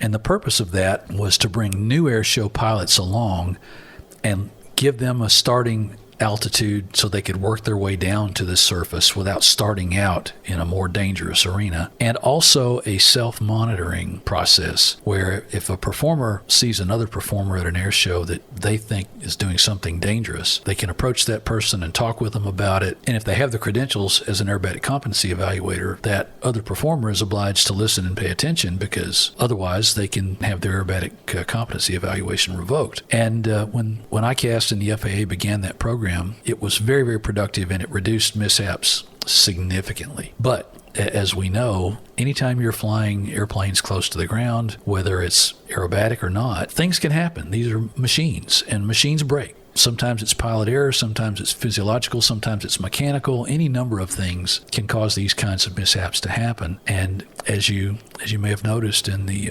introduction to Mr. MiG, there's a list of names there, and that list is now 10 years old. It's probably doubled since then of folks that I knew that, whether it was in my Marine Corps military flying or in airshow flying, that have gone west. The airshow group in particular truly is a family. there's such a small number of folks that actually do that. If you stay in the business long enough, you really get to know everybody pretty well. You know who their kids are and their wives. And so you develop a close relationship. And when something happens to somebody, you take it very, very personally. But much like the philosophy that race car drivers have, it is part of the business. You have to accept that. And as military aviators, we all know that that's part of the job, that you could be called on at any time, and you're going to attend funerals, you're going to see those kinds of things. But as a civilian, where safety is paramount and no mission absolutely has to be flown, safety is not necessarily at a higher standard, but you have a lot more opportunities to call and knock it off. Flying is just not essential, but safety is absolutely huge in the air show industry, and it's imperative that we all police each other. And I think that's proven to be one of the most effective means of keeping it safe, is having folks watch out for each other, not because you're trying to pull the rug out from under anybody, but just because you truly care. Who are folks that you looked up to, people that kind of took you under their wing and said, hey, here's lessons I've learned? Let's be honest, here's how I might have scared myself in an airplane. You don't ever go do that yourself. Were there people that maybe good memories that you have, people that mentored you? You betcha. Funny story, before I ever flew the MiG, I had read Chuck Yeager's book, his first book, and chapter 13 is called Out Flying the Russians, and he talks about his experience on Okinawa of test flying the MiG-15. And before I flew it, I thought, without the benefit of an ATOPS manual or something like that, I've got such a steep learning curve right now. I'll take any information that I can possibly get. So I thought, surely he remembers some things about flying the MiG-15. So his telephone number was listed, and I knew that he lived in Grass Valley, California. So I called Directory Assistance in Grass Valley and asked for his number and got it. Called the house. His wife Glennis was still alive at the time. She answered the phone, and in my best Southern good old boy Alabama accent, I told her who I was and why I'd like to speak to the general. So she screened the call, and I think she thought, well, all right. So she calls him to the phone, and I'm in the process of explaining to him who I am and about to ask him some questions. And before I got 30 seconds into that dialogue, he started calling me everything but a nice guy. He was ripping me a new one. It turned out that I had mentioned something about the MiG being in Chino, and he presumed that I was in cahoots with the guy that ran the Planes of Fame Museum, Ed Maloney. And apparently they had some bad blood because Yeager used to fly their Mustang. And for whatever reason, that had to be curtailed because of insurance reasons or something. And Yeager took offense to that. He didn't like that at all. So I guess these guys were kind of arch enemies, at least in Yeager's eyes. So once he took a breath and calmed down a little bit, I said, sir, I don't even know who Ed Maloney is. And at that time, I truly didn't. I said, this is my airplane, and I'm just getting ready to fly it. And I'm just trying to keep from getting dead. Well, then he took a breath and he goes, all right, well, blah, blah, blah. And he talked about this, that, and the other. And he said, don't touch that damn TO and E switch. It'll blow the SN plumb off the airplane, and blah, blah, blah. And I was like, I don't even know where that switch is, but I'll remember that. So he was a little bit of help. Later on, he was up at Maxwell Air Force Base for an event called the Gathering of Eagles. And we had a very close mutual friend, and I had related this story to him, that, Yeager was a bit contrary and difficult to get along with. And he laughed. He goes, hey, everybody that talks to Yeager wants something from him. You just got to deal with that. He said, but he's really a pretty nice guy. And I was like, well, he said, I tell you what, if you're coming up to Maxwell, I'll introduce you, and you guys will get off on the right foot. And I said, okay, great. And sure enough, after a couple of glasses of scotch, Yeager was just a great guy. And there's a photo in the book of he and I in tuxedos together, and both of us just grinning like a couple of possums. He turned out to be very, very helpful, and he offered a lot of unsolicited advice and criticism, which some of it I took to heart and some of it I didn't, because I knew where he was coming from. But he was a bit of a help. One of the best mentors I had in the air show business was Bob Hoover. I did an air show in Oklahoma City, and I had just flown my routine, and they had a really, really nice motorhome set up there because it was an excruciatingly hot day. It was triple digits, and of course there's no air conditioning in the MiG. You're guaranteed to lose 5 pounds every time you fly that thing in the summertime. It was really, really hot. You had a little bit of vent air, and at some point even that closed off, and you didn't get that. But I'd just done this routine, and I go into this Winnebago or whatever it was, and they had some snacks and drinks and things, and the only other person in there was Bob Hoover. And I opened up the door, and he goes, come on in, young fella. Have a seat here. And he's sitting there grinning, and I'm trying to drink a Coke and cool down a little bit. He goes, guess what? You don't know it, but you just had a flight evaluation. I said, sir? He said, yeah, my good friend Bob Goodrich at the FAA called and said there's some cowboy out here on the airshow circuit running around with his hair on fire and wanted to know if I'd check him out and give him a report. He said, I want you to know it's going to be a favorable report. He said, I like the way you fly that jet. I said, wow, I'm sitting here talking with Bob Hoover, and that's what he's saying. He said, you didn't touch the throttle the whole damn time, did you? I said, no, sir. I said, you push the power up, and you leave it up, and you use energy management. And he slammed his fist down on that little table. He goes, hot damn, I love hearing you say that. That's exactly the way I flew the F-86. He said, I knew it. I thought, well, he could hear that old centrifugal flow engine spooling up or spooling down, so he knew. But that was high praise coming from him. And then every year after that, when I would see him at the ICAS convention, usually at the bar, he'd put his arm around me. Come here, young fella. And he'd introduce me as his protege. And I just thought that was the highest honor that a person could have. But he and several of the other high-profile performers would watch, and they knew energy management when they saw it. And they knew if somebody was getting too low or not. And I never received any criticism for anything like that. But just really, really good people, good mentors that were always watching out for each other, helped a tremendous amount. But Yeager and Hoover are probably two of the most high-profile guys that ever offered me any advice. That's a pretty cool list. Another person on that list, someone you flew with, was Hoot Gibson. Yes. The astronaut. And that was you in the MiG, and he in a MiG-21. I was hoping maybe you could tell me more about that. That's right. I had known Hooter for a long time because he and I were both flying airplanes for a guy named Jim Robinson, who had the Combat Jet Museum over in Houston, Texas. And Jim had an A4, a T-33, a MiG-15, a MiG-21. I can't even remember all the airplanes. Oh, he had an F-104, a tremendous stable of aircraft. And Jim was smart enough to surround himself with guys that he knew had expertise in different kinds of aircraft. One of the guys that flew with him was Eddie Schneider, who was a Navy test pilot. A guy named Chuck Scott, who was a former Navy pilot, flew Crusaders, just really, really high quality, top-notch guys. And Hooter was the guy that flew the MiG-21 for him. And so since we had flown together and flying Jim's airplanes in different events, we were both in Oshkosh at the same time, and they asked if we would do a MiG-15, MiG-21 flyby because that had never been done before at an air show. So we did that. And Hooter and I are still in touch today. As a matter of fact, he came down to Pensacola this past spring for the Veterans Memorial Park Memorial Day ceremony, and he was our guest speaker. And even his wife Ray was here as well. And oh my goodness, she is an unbelievably special lady. She's also an astronaut, has just recently written a really fantastic book. And so it's really wonderful to have them as friends. But Hooter and I have been, we're not tight buddies. It's not like we barbecue on Saturday or anything, but we'll pick up the phone if each other calls. That's not a bad problem to have. What do the airplanes fly like together? Is the MiG-21 pretty well paired to your jet when you guys flew together? Well, of course, as you know, the MiG-21 is a Mach 2 fighter with a Delta wing, and just totally dissimilar types of aircraft. But Hooter is such a stellar pilot. I was lead and he was on the wing. And as a matter of fact, we were accused of having a midair. There's a guy that does a little aviation magazine out on the West Coast that was there and shot some pictures. And in the article that he wrote, he was telling people that we had a midair and didn't say anything to anybody about it. But just because Hoot was so tight, there was an optical illusion in these series of photos. But if you looked at the series of photos, he would have actually had to slice through my wing if what this guy was saying had happened. But of course, there was no contact at all.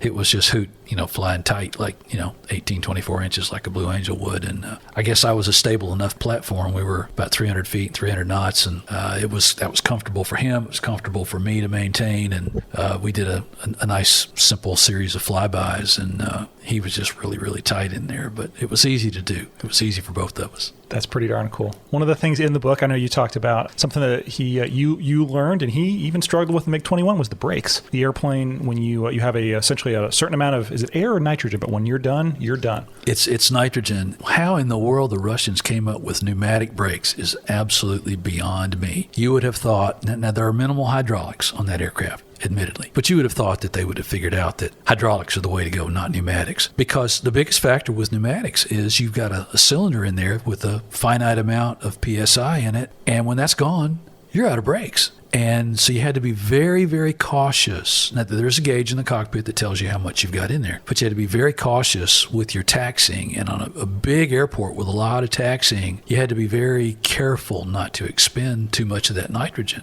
Obviously, you got to have brakes to taxi. You got to have brakes to stop after you land. And it's really, really critical. And so it was a terrible, terrible system. And the way it worked, the MiGs have a really, really tall stick, a tall control stick. It's probably another 6 to 8 inches taller than a standard stick that you would find in a Western cockpit. And the reason for that was in the event of a hydraulic loss for flight controls, you had to have that leverage just to be able to maneuver the stick around. And at high speeds, anything above 500 knots, that stick was like it was stuck in a bucket of cement. So you needed that extra leverage just to move the stick around. On the front side of the stick, you've got munitions controls, trigger, that kind of thing. But there's a big paddle that sticks up, and that's your brake handle. Nothing on the rudder pedals at all. So you use differential braking. Whichever rudder you have slightly depressed is the side, that's the main brake that's going to get the application. So you can always tell a fledgling MiG pilot because you see the rudder going back and forth and back and forth and back and forth because he's trying to go straight ahead and he's squeezing on the brake, and what he doesn't realize is he's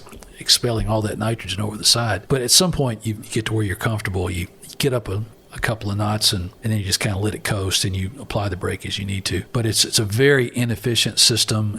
It utilizes some rubber bladders that press on pucks, which press up against the wheel to apply the brakes, and that's how you stop that thing. But as soon as you get all three nose gear, main gear on the ground, you're hopping on those brakes and you squeeze that paddle all the way to the stick and just hang on and hope for the best. It's a very, very archaic, inefficient system, and not one that I would recommend, but it works, just doesn't work well.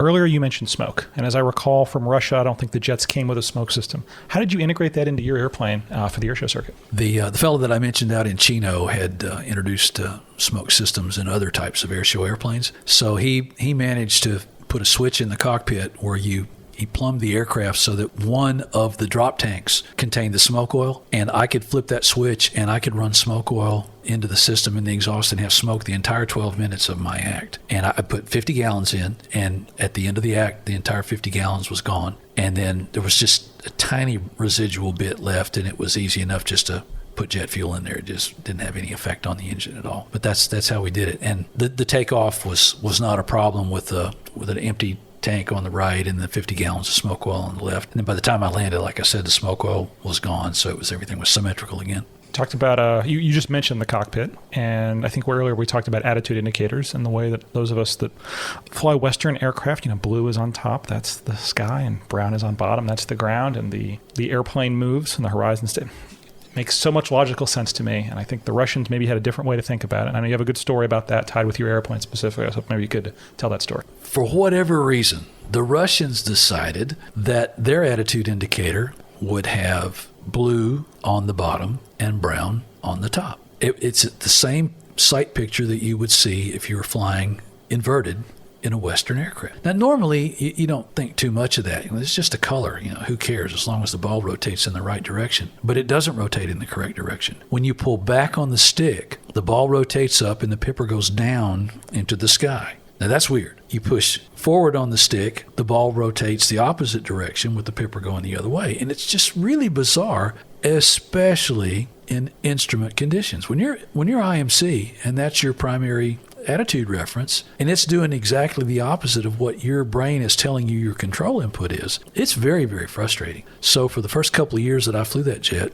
encountering IMC is inevitable, especially if you're flying at higher altitudes. You're going to fly into the clouds sometimes. It's just part of the job. I found what worked for me was taking one of those little soap things that you find in the shower that has little suction cups on the bottom, and I stuck that on the face of the attitude indicator, and I wouldn't even look at the damn thing. I flew partial panel. I used turn needle and VSI. That's how I knew if I was climbing or descending and if I was turning or not. If I kept those two where they were supposed to be, I was good. Well, that's all right. That's a good way to do it if you're in an unexpected situation, but it's not healthy to do that as a matter of course. So eventually I bit the bullet and had the attitude gyro replaced. But that, oh my goodness, it was like I died and gone to heaven having that wonderful attitude gyro again. But I'll show it to you upstairs. It's exactly what I said. It's just such a bizarre looking thing that why the Russians came up with that idea is anybody's guess. You talked about getting work done on the airplane. Was it a challenge to find people in the U.S. outside of that team there in Chino that could work on the airplane? Since, again, you were the very beginning of that wave of MiG entering the U.S. Nope. Really? Because it was so simple. Once you take the cowling off and you see it's just a standard centrifugal flow jet engine, any mechanic that's worked on a jet engine is just kind of right at home.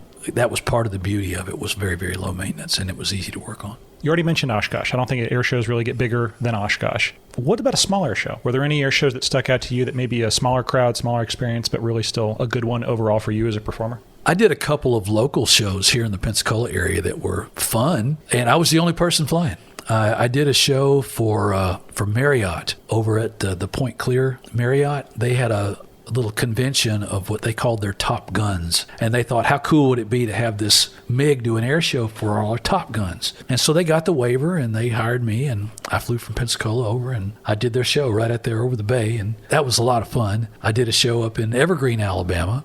The runway was too short for me to land. I needed at least 5,000 feet. It wasn't. And this guy was not going to take no for an answer. And I said, well, I can put on enough fuel that I can fly from Pensacola up and do your show, do my act, give you a full act, but I can't do smoke because I'm going to have fuel in my drop tanks. So if that's okay, then I'll be glad to do it. And so that's how it worked out. But I did a few small shows like that, but not very many. There was so much demand for the MiG at the bigger shows that most of the shows that I did probably had anywhere between 100 and 200,000 people there.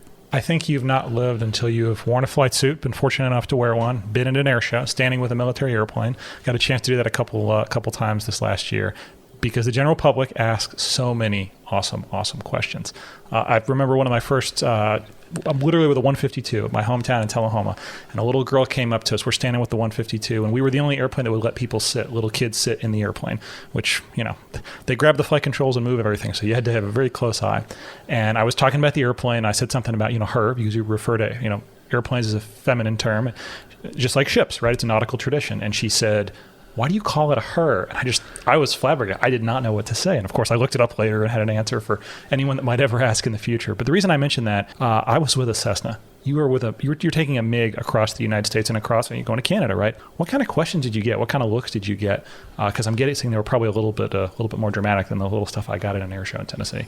Some of the most rewarding comments that I got would be from a Korean War vintage veteran that would come up and they'd say, can I touch your airplane? And I'd say, of course you can. Occasionally I saw tears, and they would say, I was with an Air Force squadron in Korea, and my guys fought these jets. I never thought I'd see one up close, and it just had a real personal meaning for them. That was always very rewarding. Again, when I first started to display the aircraft in the mid-'80s, it was such a new thing. Nobody had ever seen one over here. They weren't in museums here. You could not, if you wanted to see a MiG, you had to go to a third world country or an Eastern Bloc country to see one, or have special access in the military. So the public was intrigued with seeing this bad guy airplane that they had heard so much about for so many years, and to see the big red stars on there and the menacing look, and it did a lot, I think, toward detente and warming up of the Cold War, because they were able to say,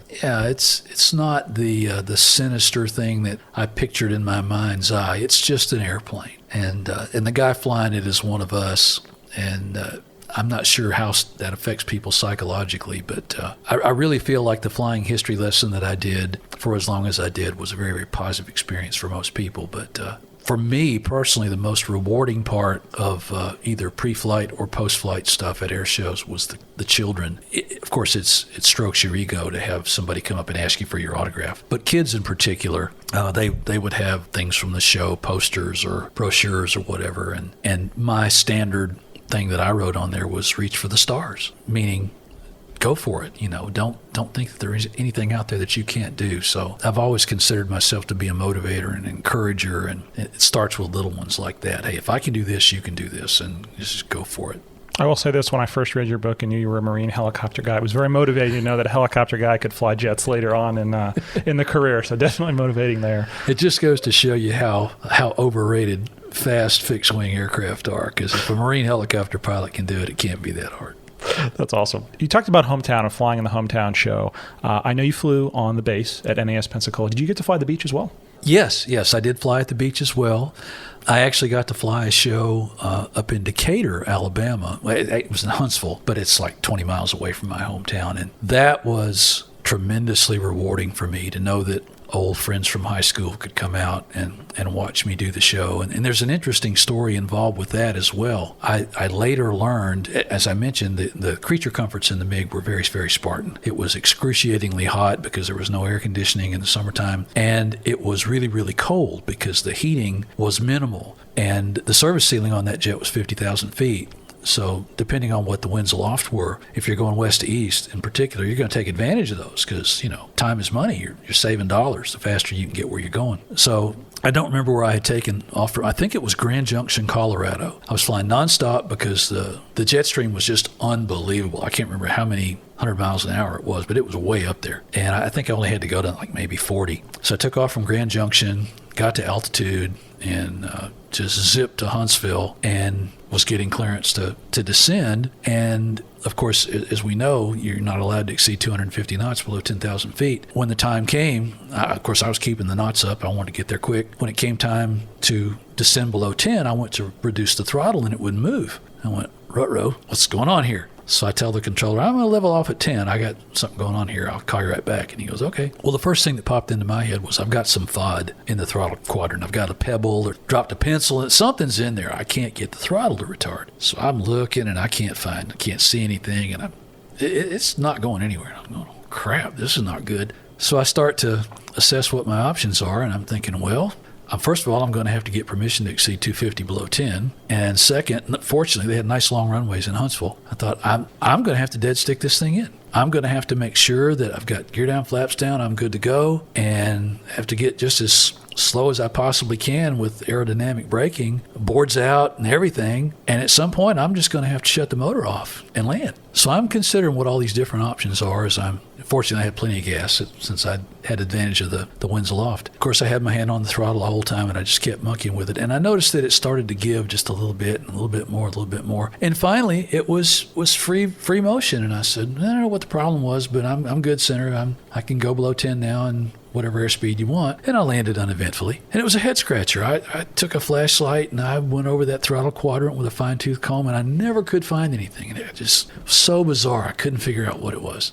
And then the next time it happened, same situation, I'd been at altitude and couldn't move the throttle. And I recalled that just before I had departed from Grand Junction, there'd been a little shower that had blown through, and there was a tiny bit of moisture got into the cockpit. And some of that moisture had found its way into the throttle quadrant. And the problem was that my throttle quadrant had frozen. It had ice in it. That's how cold it was in that cockpit at altitude. And when I got below 10, got lower, and it warmed up, it thawed out, and it was uneventful. So the second time it happened, it was no big deal. But that's one of those experiences that you have that makes you a wiser pilot, especially when you're flying that kind of an airplane. But anyway, getting back to your original question about hometown shows, I just thoroughly enjoyed flying in Huntsville. I enjoyed flying here in Pensacola because your family and friends really have a limited opportunity to see you because I did shows in Puerto Rico and Gander, Newfoundland. I was all over North America. And so you don't see a whole lot of family and friends in places like that. So, Paul, you mentioned the MiG, and we talked a lot about it, but one of the other airplanes you've flown on the airshow circuit is the BD-5J. I was hoping maybe you could tell us a little bit about that really neat little machine. I've said several times, and I'm on record as saying that it's the most dangerous airplane that I ever flew. Unfortunately, Jim Beatty has a reputation for creating some interesting, but in many cases, dangerous aircraft, and the BD-5J is no different. Probably the most experienced BD-5J pilot in the world is a guy named Bob Bishop. He flew the Coors Light Silver Bullets. He started that team, and he had 2 or 3 or 4 partners that flew with him. And I think Bobby has jumped out of at least 3 of these airplanes himself, including the unfortunate demise of the Bud Light Microjet itself. But It has a side stick controller like an F-16. The gear handle is the big lever right smack in the middle of the aircraft where the stick would normally be. And, of course, the throttle's in its normal position over on the left-hand side. But you put a BD-5J on like a pair of pants. It's a tiny, tiny little cockpit. Anybody that's over 6 feet tall is really, really cramped in there. Bobby is... it's probably a stretch to say that he's 5'6" or 7. So as a smaller guy, it just fits him perfectly. So size definitely matters in that particular aircraft. But one of the things that I liked about it the least was the fact that the way the fuel system is set up, you don't have a fuel gauge in the cockpit that says you have this much in the left wing or this much in the right wing. There are little, they call them flicker gauges that are on the wing, and you have to look at the flicker gauges to be able to determine how much fuel is in that particular wing. And it's an efficient system to some extent. It's ultimately, I'm sure, a cost-saving thing. It's extremely simplistic. But the problem that I experienced was sun angle. If the sun is at just the right angle, it's very, very difficult to see that flicker gauge and determine the amount of fuel that you have. On one particular occasion, I was flying a government contract doing a cruise missile simulation, and we were based over in Moss Point, Mississippi for this particular job that we did. We were going to fly up to Monroeville, Alabama and do a sortie out of there. And I was on my way. Anytime you take off in a BD-5J, you're full of fuel because the legs are pretty short. I was going up to Monroeville, and about halfway up there was when I realized that one of my fuel tanks, one of my wing tanks was transferring and the other one was not. And that was obviously a conundrum that needed to be resolved pretty quickly. And I thought, well, I'm halfway to Monroeville. There's no need to turn around and go back to Moss Point. Everything I need's at Monroeville. We had a crew up there, and I thought, whatever this is, we can get it fixed there just as easily. So it didn't matter if I turned around and went back to Moss Point or if I pressed on to Monroeville. So I decided to go to Monroeville. But one of the things that I did have the presence of mind to recall was that at some point when I landed that airplane, I had planned to land with half fuel. So I thought what that means is I'm going to have one wing that's almost empty and one that's full. That's a pretty significant imbalance, and as such, I would serve myself well to go ahead and check a couple things out while I'm at altitude. So I had no idea what the final approach speed profile should be with that kind of a situation. I knew I needed a few extra knots, but I wasn't sure how much. So I kind of troubleshot that on my way to Monroeville and figured out, I think that this will be a good speed. I think I added another 15 knots to the typical final approach speed. And I got over the numbers. I was at about 10 feet off the deck, retarded the throttle to idle, and what I did not know, there's no stall warning there, and I was hanging right on the edge of stall, and I had no idea. And the second I retarded that throttle to idle, the airplane quit flying, and the heavy wing dropped, and I fell about 10 feet out of the sky, whapped onto the asphalt, spun around, and it was a mishap. But it damaged the aircraft a little bit, but it was repairable within 3 or 4 days and was flying again. And as I mentioned, during that same exercise, Bobby ended up having to jump out of that airplane. He had another problem that was not related to that. And then, I'm sorry, that was not the airplane he jumped out of. We had three BD-5Js in this particular operation. He jumped out of one of the other ones, but the one that I had the problem in, another guy was flying, I think out in California, and he unfortunately had a fatal mishap, and I don't know that they ever figured out what the cause of that was. So the BD-5J was most definitely a dangerous little airplane. It was a fun little airplane to fly. It was wonderfully entertaining air show aircraft. Everybody liked watching it. It made for an outstanding show. It was a lot of fun to fly, but it was not an airplane that you wanted to take a 30-second break from. It was, again, as I said initially, the most dangerous airplane I ever flew. Before we talk about the airline career, because obviously, how many hours you said? 30,000? I stopped keeping my log when I got over 30,000. Okay, that's a fair that's a fair point at that point. But before we get to talking about that, I did want to ask, what other classic jets, what other aircraft have you had the chance to fly? And just kind of maybe getting some of your thoughts on them. Let's see, I've flown the MiG-17, the MiG-21, I've flown a T-33, I've flown a Casa Sieta, I've flown an F-86, if I didn't say that. I've flown an F-104 Starfighter. Tell me about the 104. That's got to be so much fun. That was Jim Robinson's airplane. Jim had a really, really nice little museum over in Houston Hobby, and it was a two-seater, and got the pleasure of going out and doing a Mach 2 run with him one time out over the Gulf. Just a sweet, sweet airplane. As they said, it was a missile with a man in it, but man, you'll never find a sexier pointy-nosed jet than the F-104. He ended up donating that airplane to EAA, and it lived at Oshkosh for quite a while along with all of his other jets. And I think that EAA may have eventually sold that jet to a private collector. What did you think about the T-33? Oh, what a sweet training airplane.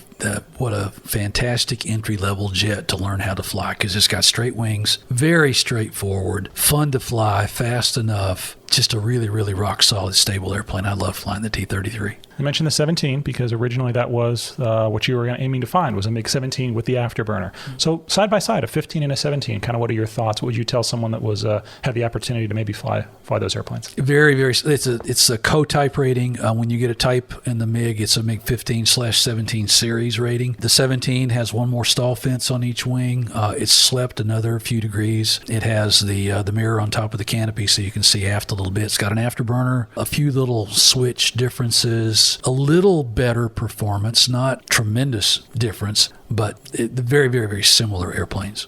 Paul, obviously we talked about a lot of fun machines, and I think the next kind of natural thing to talk about is the airlines. Where'd you go next after flying on the airshow circuit, transitioning in that part of your aviation career?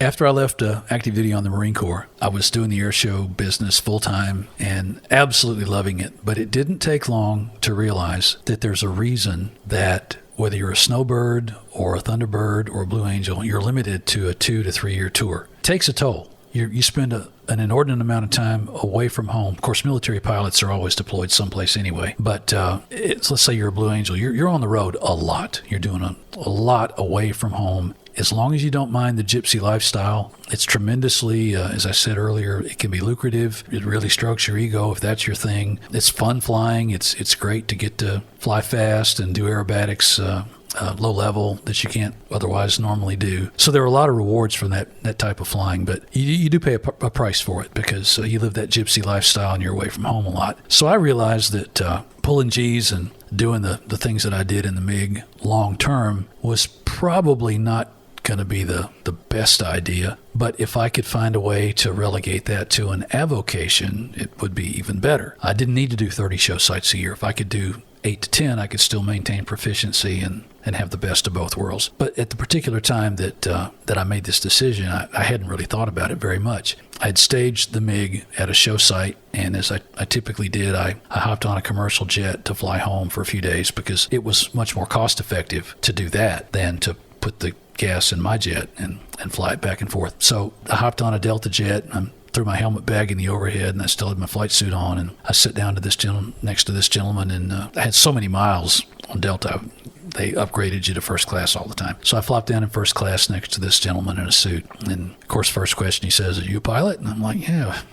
Kind of a dead giveaway in the old flight suit and helmet bag here, but yes, sir, I am. So we yacked, and he asked me what I did, and I told him, and he said, "Well, have you ever thought about an airline career?" And I said, "No, I really hadn't." And if you remember the story that I told you earlier about my encounter with this fellow that I did not know was a Marine, and I pulled out my soapbox and espoused all this stuff about the Marine Corps, well, I did the same thing with this guy. And I don't know who this guy is, but I said, "Well, not really, but if I did, the only airline I'd want to fly for is Delta." And he said, "Well, why is that?" So again, pull out the old soapbox, and I start bragging on Delta, what a great airline they are, and blah, blah, blah. And he's listening to me. And we're flying from Atlanta to Pensacola. It's a very short flight. I monopolized the conversation, talked most of the way back, and he's sitting there nodding in affirmation. And yeah, that's interesting. So as we're taxiing in, he said, "I have to tell you, I kind of sandbagged you a little bit." He said, "I'm a captain with Delta Airlines." And I went, "Oh, get out of here." He goes, "Yeah, really, I am." And back in those days, you got a paper boarding pass. And when you got on the airplane, they would tear it and they give you the stub, and they keep the part that had the ticket stapled to it, and you go back and sit down. So he pulled out his boarding pass stub, and he wrote his phone number on it, and he goes, "I live in Gulf Breeze. If you decide that you want to put in an application with Delta, let me know, and I'll actually take it to Atlanta for you, and I'll turn it in." I said, "Well, I really appreciate that. That's awfully nice of you." So as luck would have it, sometime maybe around a year later, I thought, I'd taken the FE writtens and everything, so I was qualified. I had a multi-engine rating and all that. I thought, I think maybe this is something that I ought to at least consider. And I had no idea if I could get hired by Delta, United, American, or anybody else, but I truly only wanted to be hired by Delta. So I filled out the application, and I called this guy up and said, hey, you remember me? He goes, of course I remember you. I said, well, I got this application all filled out. And he said, well, come on over. So I went to his house in Gulf Breeze and gave him the application. We had a beer and a few laughs. And he said, well, I'm going to take this in when I go in for my next trip. And he said, you should be hearing something from the company within a couple of weeks as to, yes, you have an interview or no, you don't. He said, but either way, give me a call, let me know what you hear. I said, okay. And he said, here's my phone number in Atlanta. Well, what I took that to mean was that was his crash pad number or something, the place he stayed when he was on duty. So sure enough, 2 weeks later, I get a call and they invited me for an interview. And so I called this guy, Richard Colby, to tell him that I had gotten the interview and to say thanks. So I called this Atlanta number. First, I called his home and they said, he's in Atlanta. And so I called his Atlanta number. Lady answers the phone. She says, Chief Pilot's office. And I went, is Captain Colby there?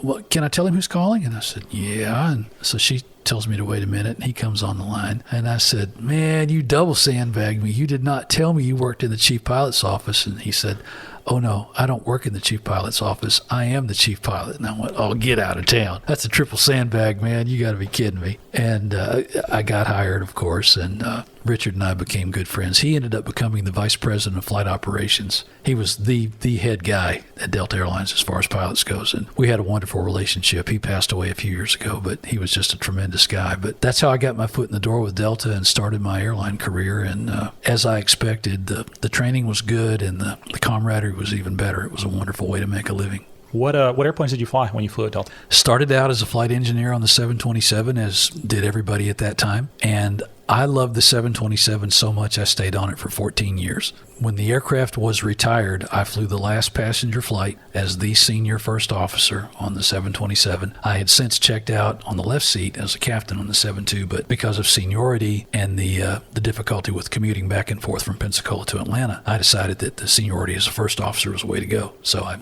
stuck with that. I just absolutely loved the three-man cockpit. You never flew with a jerk on every trip. If you're on a two-man cockpit, you might get stuck with a jerk for 2 or 3 days in a row. That was very, very rare. But on the three-man cockpit, you're always going to fly with somebody you could go have a beer with on a layover. So that was fun. And I just loved the airplane too. It was so much fun. Then when the 7.2 was retired, I had to make a choice, and I thought, well, I could go to the MD-88, but I'm going to stick with Boeing. And I was senior enough that I could get good lines on the 7.6. So I bid the 767, went to school, got a type rated on the 7.5, 7.6, and ended up flying the 7.6-400, which is basically a baby 777, and fell in love with that jet. I love the 7.6-400. Oh my goodness. All the modern creature comforts, everything was so automated. My first glass cockpit except for the Hornet, and it was just really awesome. And two-man cockpit. But other than that, it was just a tremendous airplane. Fun airplane to fly, easy to land. I really liked it a lot. Then the logical progression for me after that was to go to the 777 because you only went to differences training. If you got the cockpit, a 7.6-400 guy can fly a 777 and vice versa. They're just so easy. All the switches are in the same place. They're very, very minor differences, with the exception of the fact that the 777 is just a big honking airplane. But of course, when I flew the 777, there were no domestic trips on that. It was all international, whereas my 400 time was a little bit of both, but mainly domestic. And I like the domestic flying a lot better. You got more stick time, more landings and takeoffs, and on international flying, you got minimal of both of those. One of our trips to Tokyo, to Narita, was 14 hours from Atlanta, and you got three-hour breaks on that trip.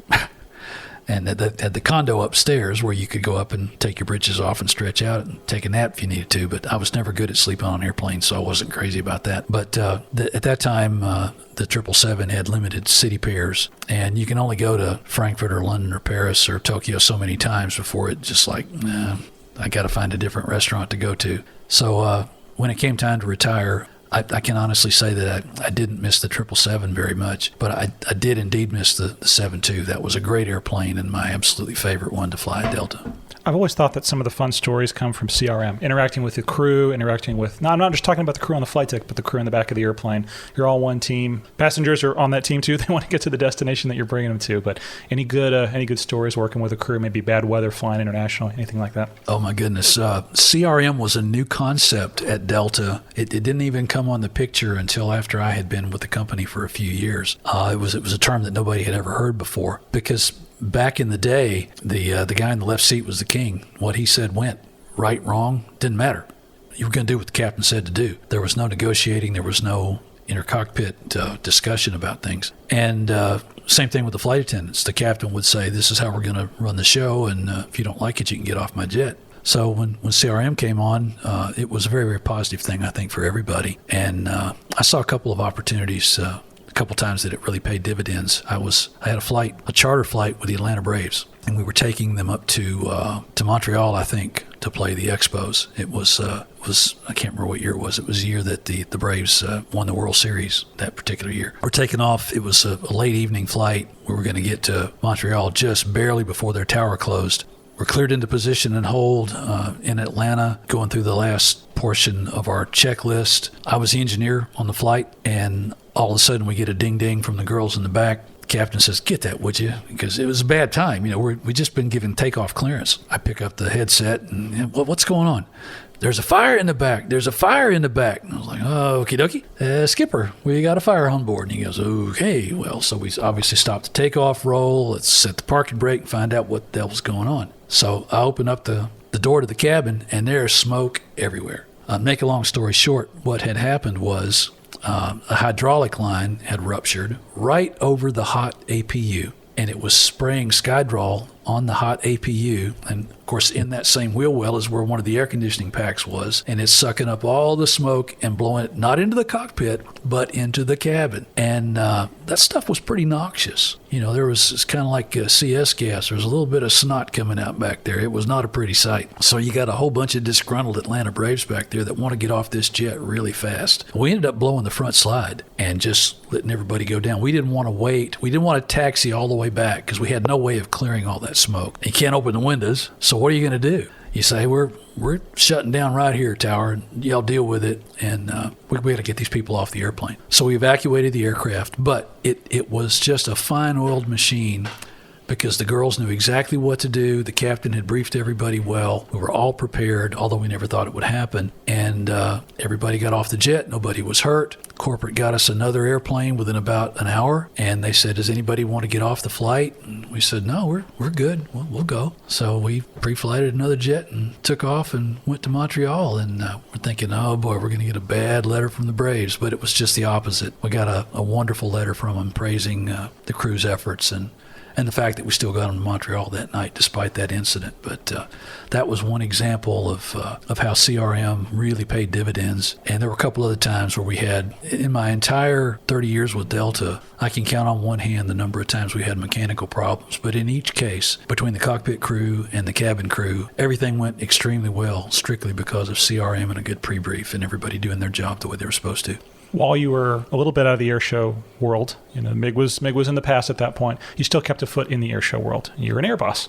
And I have never had the chance to interview someone that has done that job. I have so many questions, but I was hoping maybe you could just describe how you got into it and maybe tell us a little bit about some of the different air shows you got to be the boss at. That sounds great. I did not intend to ever become an air boss. I had flown the Pensacola Beach Air Show, and the air boss for the particular show that I flew was Chip Maples, my dear friend Bird Maples' son. And Chip said, would you consider being the air boss next year? Because I want to fly in the show, and I can't do both. And I said, absolutely, I'd be happy to do that. And I'd seen enough air show briefings that I knew exactly what an air boss was supposed to do. And at that time, an air boss did not have to be a credentialed person. Anybody could be an air boss. And I said, yeah, we'll be glad to trade off, and I'll do that. So that was the first time that I air bossed the Pensacola Beach Air Show. At the same time that I was flying with Delta, I continued to keep my hand in the air show business, as I said earlier, relegating the air show flying as an avocation. I flew about 10 show sites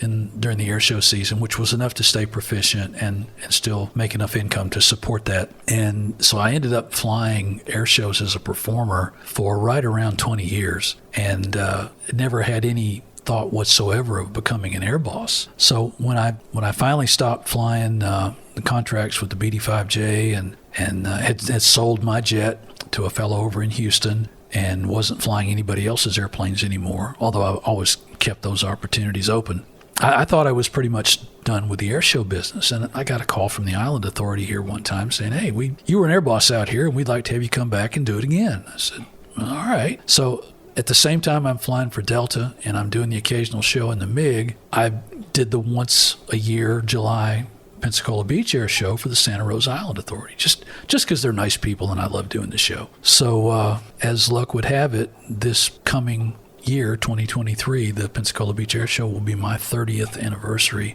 as the air boss out there.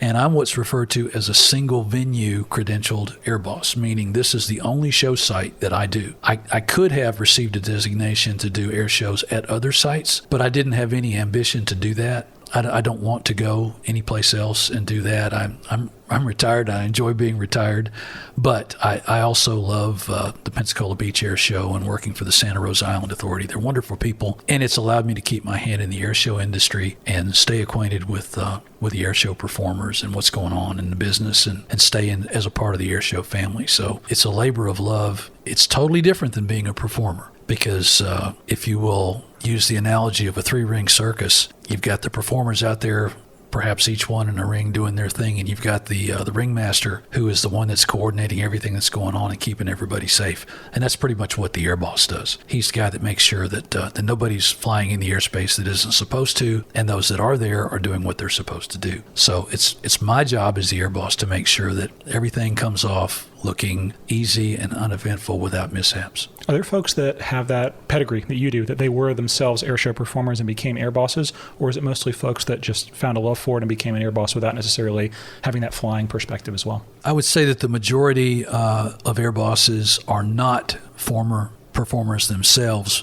Many, like Rob Ryder and folks like that, are also pilots, so they do have an appreciation for what it takes to fly an airplane. But there are probably the majority do not have any air show performer experience themselves. It's an interesting crossover and somewhat unusual, I think. I was going to say the same thing. If, as an aviator, we all kind of speak a common language. It's easy to talk about. We were talking earlier about formation flying. There's just certain sight pictures and things that make sense to us. Someone that doesn't have that, I don't know. I wonder, but they seem to do it, and they seem to do it well. That's all that matters, is doing it safely. Yeah, it gives me a good relationship with the performers that we have here at the beach show because they know that I've been where they are. And when I give them a briefing about, hey guys, you're flying over the water today, depth perception is really important. And that some of them do overwater shows from time to time, but most of the shows they do are not over water. And depth perception is totally different when you're flying over water, as we as naval aviators know. And you can't tell the difference over the water without any kind of visual reference from 1,000 or 10,000. It's just really, really difficult. Density altitude here at the beach in the summertime, when it's 98, 99 degrees, the density altitude can be in excess of 3,000 to 4,000 feet. And when you're flying at sea level, you're not thinking about density altitude, but another performer will be reminding you of that. They'll be reminding you about depth perception and those types of things. And also I'm sort of a shoulder. They know that they can talk to me about things because they know I've been there and done that. And so I'm a pretty good resource as an air boss who's a former performer. I skipped past it, and you reminded me just a moment ago when you talked about your MiG. We didn't talk about where your MiG went. And again, it's in the book. Please buy the book. I highly recommend it. Just got done reading it myself. But could you kind of tell the story of where your airplane went? Because obviously, I would call it a historical airplane, the first MiG flying in the U.S. We can ignore the 4477th and all some of the stuff that happened out in the desert. But what happened to your machine?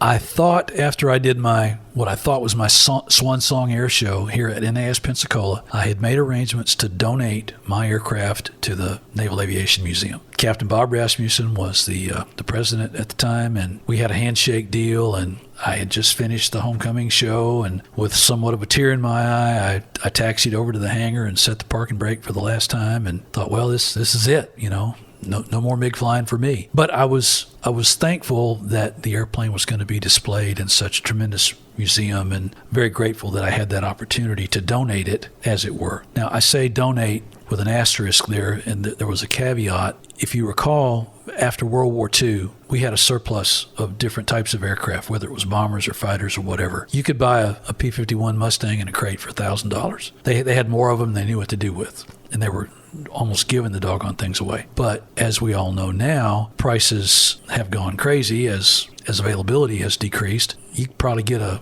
fixer-upper Mustang for about $1 million now, maybe. Well, it occurred to me that I had no idea. I didn't have a crystal ball.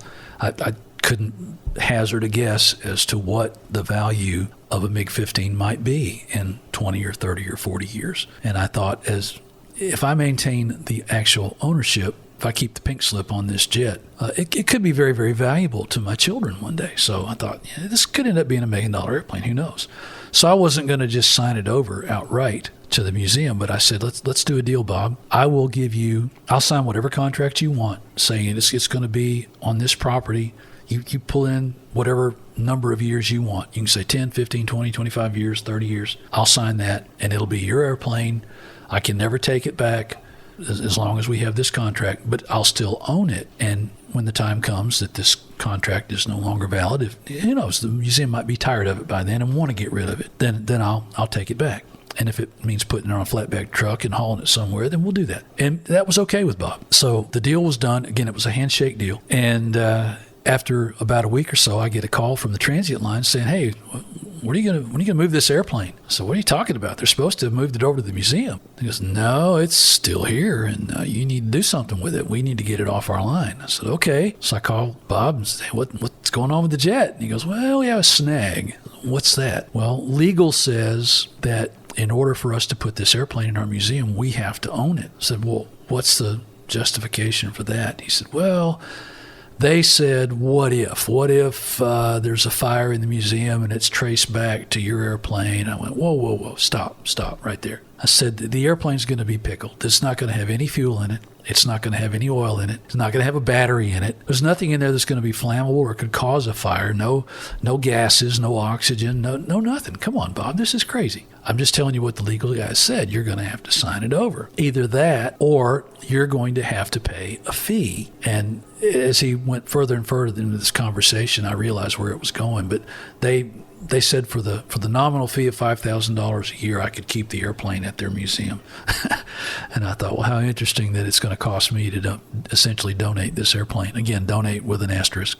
I said, "Bob, that's just impractical. I just can't see doing that. I'm not going to pay you for the privilege of you displaying this particular airplane." He said, "Well, in that case, I guess you're going to have to take it someplace else." I said, "Well, all right, I guess that's what I'll have to do." Well, there was a gentleman over in Houston that I had known from the previously discussed Coca-Cola jet team that never actually came to be because T.J. Brown had crashed over in Kazakhstan. And this guy was supposed to be part of that team. And when that fell through, he really was chomping at the bit wanting to get in the air show business. He was a former Air Force F-4 pilot. He had the background and the skills to be able to fly a MiG with no problem at all. And up until about 2 weeks before that last show, he had said, please sell me that jet. So I called him and said, "Look, if you are still interested, we can do this. I'll check you out. I'll train you. I'll bring the airplane over to Houston and check you out." And he said, "Great, that sounds good." So we did a deal.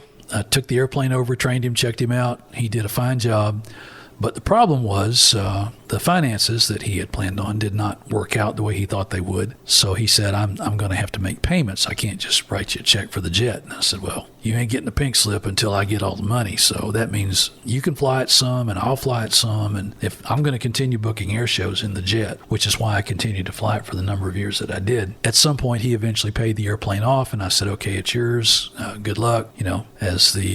As an LSO would say on the ship, rectum non bustus. Well, unfortunately, he did an air show someplace in the Midwest, had stopped at Little Rock for fuel, had topped off full, which he always took off in that airplane full. That was stupid not to, including the drop tanks. And he was only going from Little Rock back down to Houston. He elected for whatever reason to use the short runway in Little Rock and had some kind of what he thought was an engine performance problem. He felt like it wasn't producing the power that it should. He had already lifted off, and rather than just going ahead and doing a turn in the pattern and coming back around and landing, he elected to put it back down on the runway and try to stop with that really lousy pneumatic braking system that we talked about earlier. Well, he was unsuccessful with that. He got it back on the runway. He got the engine retarded to idle and got on the brakes and went off the runway, went on a little excursion through a sparsely wooded area from what I understand. And I actually saw photographs. I was in Atlanta going through 767 training at the time, and I just happened to be sitting in my hotel room, and I saw it on the news that night. And the pictures that I saw of the airplane, like, oh, well, this guy's okay, and the airplane looks very repairable. It's fine. So I didn't really give it a second thought. But I was up to my eyeballs in training at that time, and I thought, when I get home, I'll give this guy a call and see how he's doing and what's going on. By the time I got up with him, which was just a few short days later, I found out that he had underinsured the aircraft, and the insurance company had taken possession of it and had since already sold it in parts and pieces. A landing gear here, a wing there, a tail section, this, that, and the other. The airplane no longer really existed as a whole aircraft. And I was just devastated this historic aircraft had been parted out the way it had and met such an unfortunate demise, because I do believe that it could have been repairable, because I think that the damage, exterior at least, was superficial. Those things were built like tanks. They were really, really survivable and would have taken minimal work, I think. Even if the engine had to be replaced, one of the well-kept dirty little secrets about MiG-15s in particular is at that particular time you could get a brand new motor for $10,000. It was, they're just very, very simple, not a complex engine, and it could have been back to flying status, I think, pretty easily. But that wasn't the case. It didn't happen. And the last I heard, the cockpit portion of the MiG is in a little obscure museum somewhere in the Midwest, but where the rest of it is anybody's guess. So that's what happened to that wonderful historic jet. The glass half full inside me says when they parted that airplane out, maybe its airworthy parts are still out there helping some other MiGs fly. I hope you're right. That makes me feel a lot better. I'm glad you said that. Yeah, but still, man, what a story. Paul, I can't say thank you enough for taking so much time and truly telling some really, really exciting stuff. Again, I highly recommend anyone go out, buy the book. I literally read it in one sitting. I was home sick. I had plenty of time, but I didn't need plenty of time because it was definitely a page turner. Really, really great stories, really great experiences. I end all these podcasts the same way by giving you the last word. So is there anything maybe I didn't ask or anything you've got for me? You got the last word, sir. I appreciate the opportunity to tell people about the book. I appreciate the fact that you referred to it so many times. Mr. MiG, as the subtitle says, is truly the real story of the first MiGs in America. And I wrote that book because there was so much misinformation about the history of MiGs and the MiG-15 in particular out there. And I also wanted to give people a little peek inside the curtain of the airshow industry and see how that all operated. So it was really a blessing for me to be able to share all that and to give people some no-kidding real data about the history of this particular airplane and how it arrived in this country. I love the fact that it's now available in an Audible book as well. Rob Ryder did a fantastic job. So if you just want to listen to it, you can listen to his fantastic voice. It's available softcover, hardback. It's Kindle. It's out there in a lot of different formats. You can get it at Amazon. You can get it at Barnes & Noble or any other of the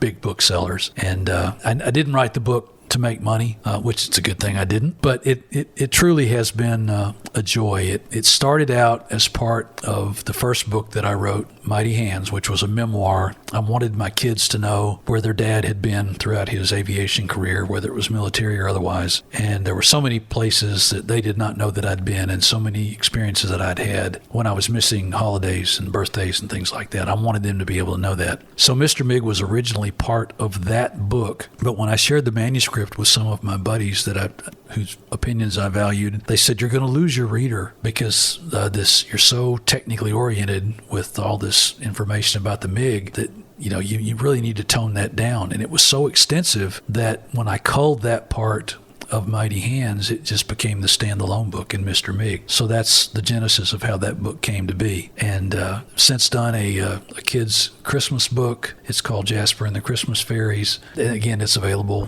wherever books are sold. And my wife and I did that one. That was a whole bunch of fun doing that. And it talks about our ranch here and some of the critters. All the critters in the book are real life critters here at the ranch. And I have another book that's going to be coming out hopefully in this year, 2023, if I can ever get off my tail and get it all done. But it will be a faith-based book that just talks about life experiences and why guys like you and I are still here when perhaps we shouldn't be. And so it's as I've retired, I've become my disclaimer is that I don't ever claim to be a Hemingway. I'm certainly not, but I can put some facts, things down on paper, and perhaps share some experiences that might enlighten and also encourage people. And as I'm into my 60s now and getting close to my 70s, I've come to realize the value of mentorship and encouragers. So toward that effort, that will be the vein of the next book. So we'll see how that goes. But I appreciate the opportunity to share your podcast with you. I'm humbled and flattered that you would consider me worthy of one of your podcasts, and grateful to have the opportunity. And I want to offer you a word of encouragement to continue doing what you're doing as an instructor. Impart that wisdom and knowledge to folks that, as we talked about earlier, you never know down the road how it's going to impact their lives in a very positive way. So good on you for doing what you're doing. I'm proud to be your friend. Thanks. Greatest job in the world. Thanks again, Paul. Thanks, as always, for taking the time and tuning in to Safe on Deck. Hope you enjoyed this episode. It shouldn't need to be said, but just in case, I'll say it. The views and opinions presented on Safe on Deck are my own and those of my guests, and do not represent the official policy or position of the Department of Defense, the Department of the Navy, or its components. Be well, blue skies, and fly safe out there. See you next time.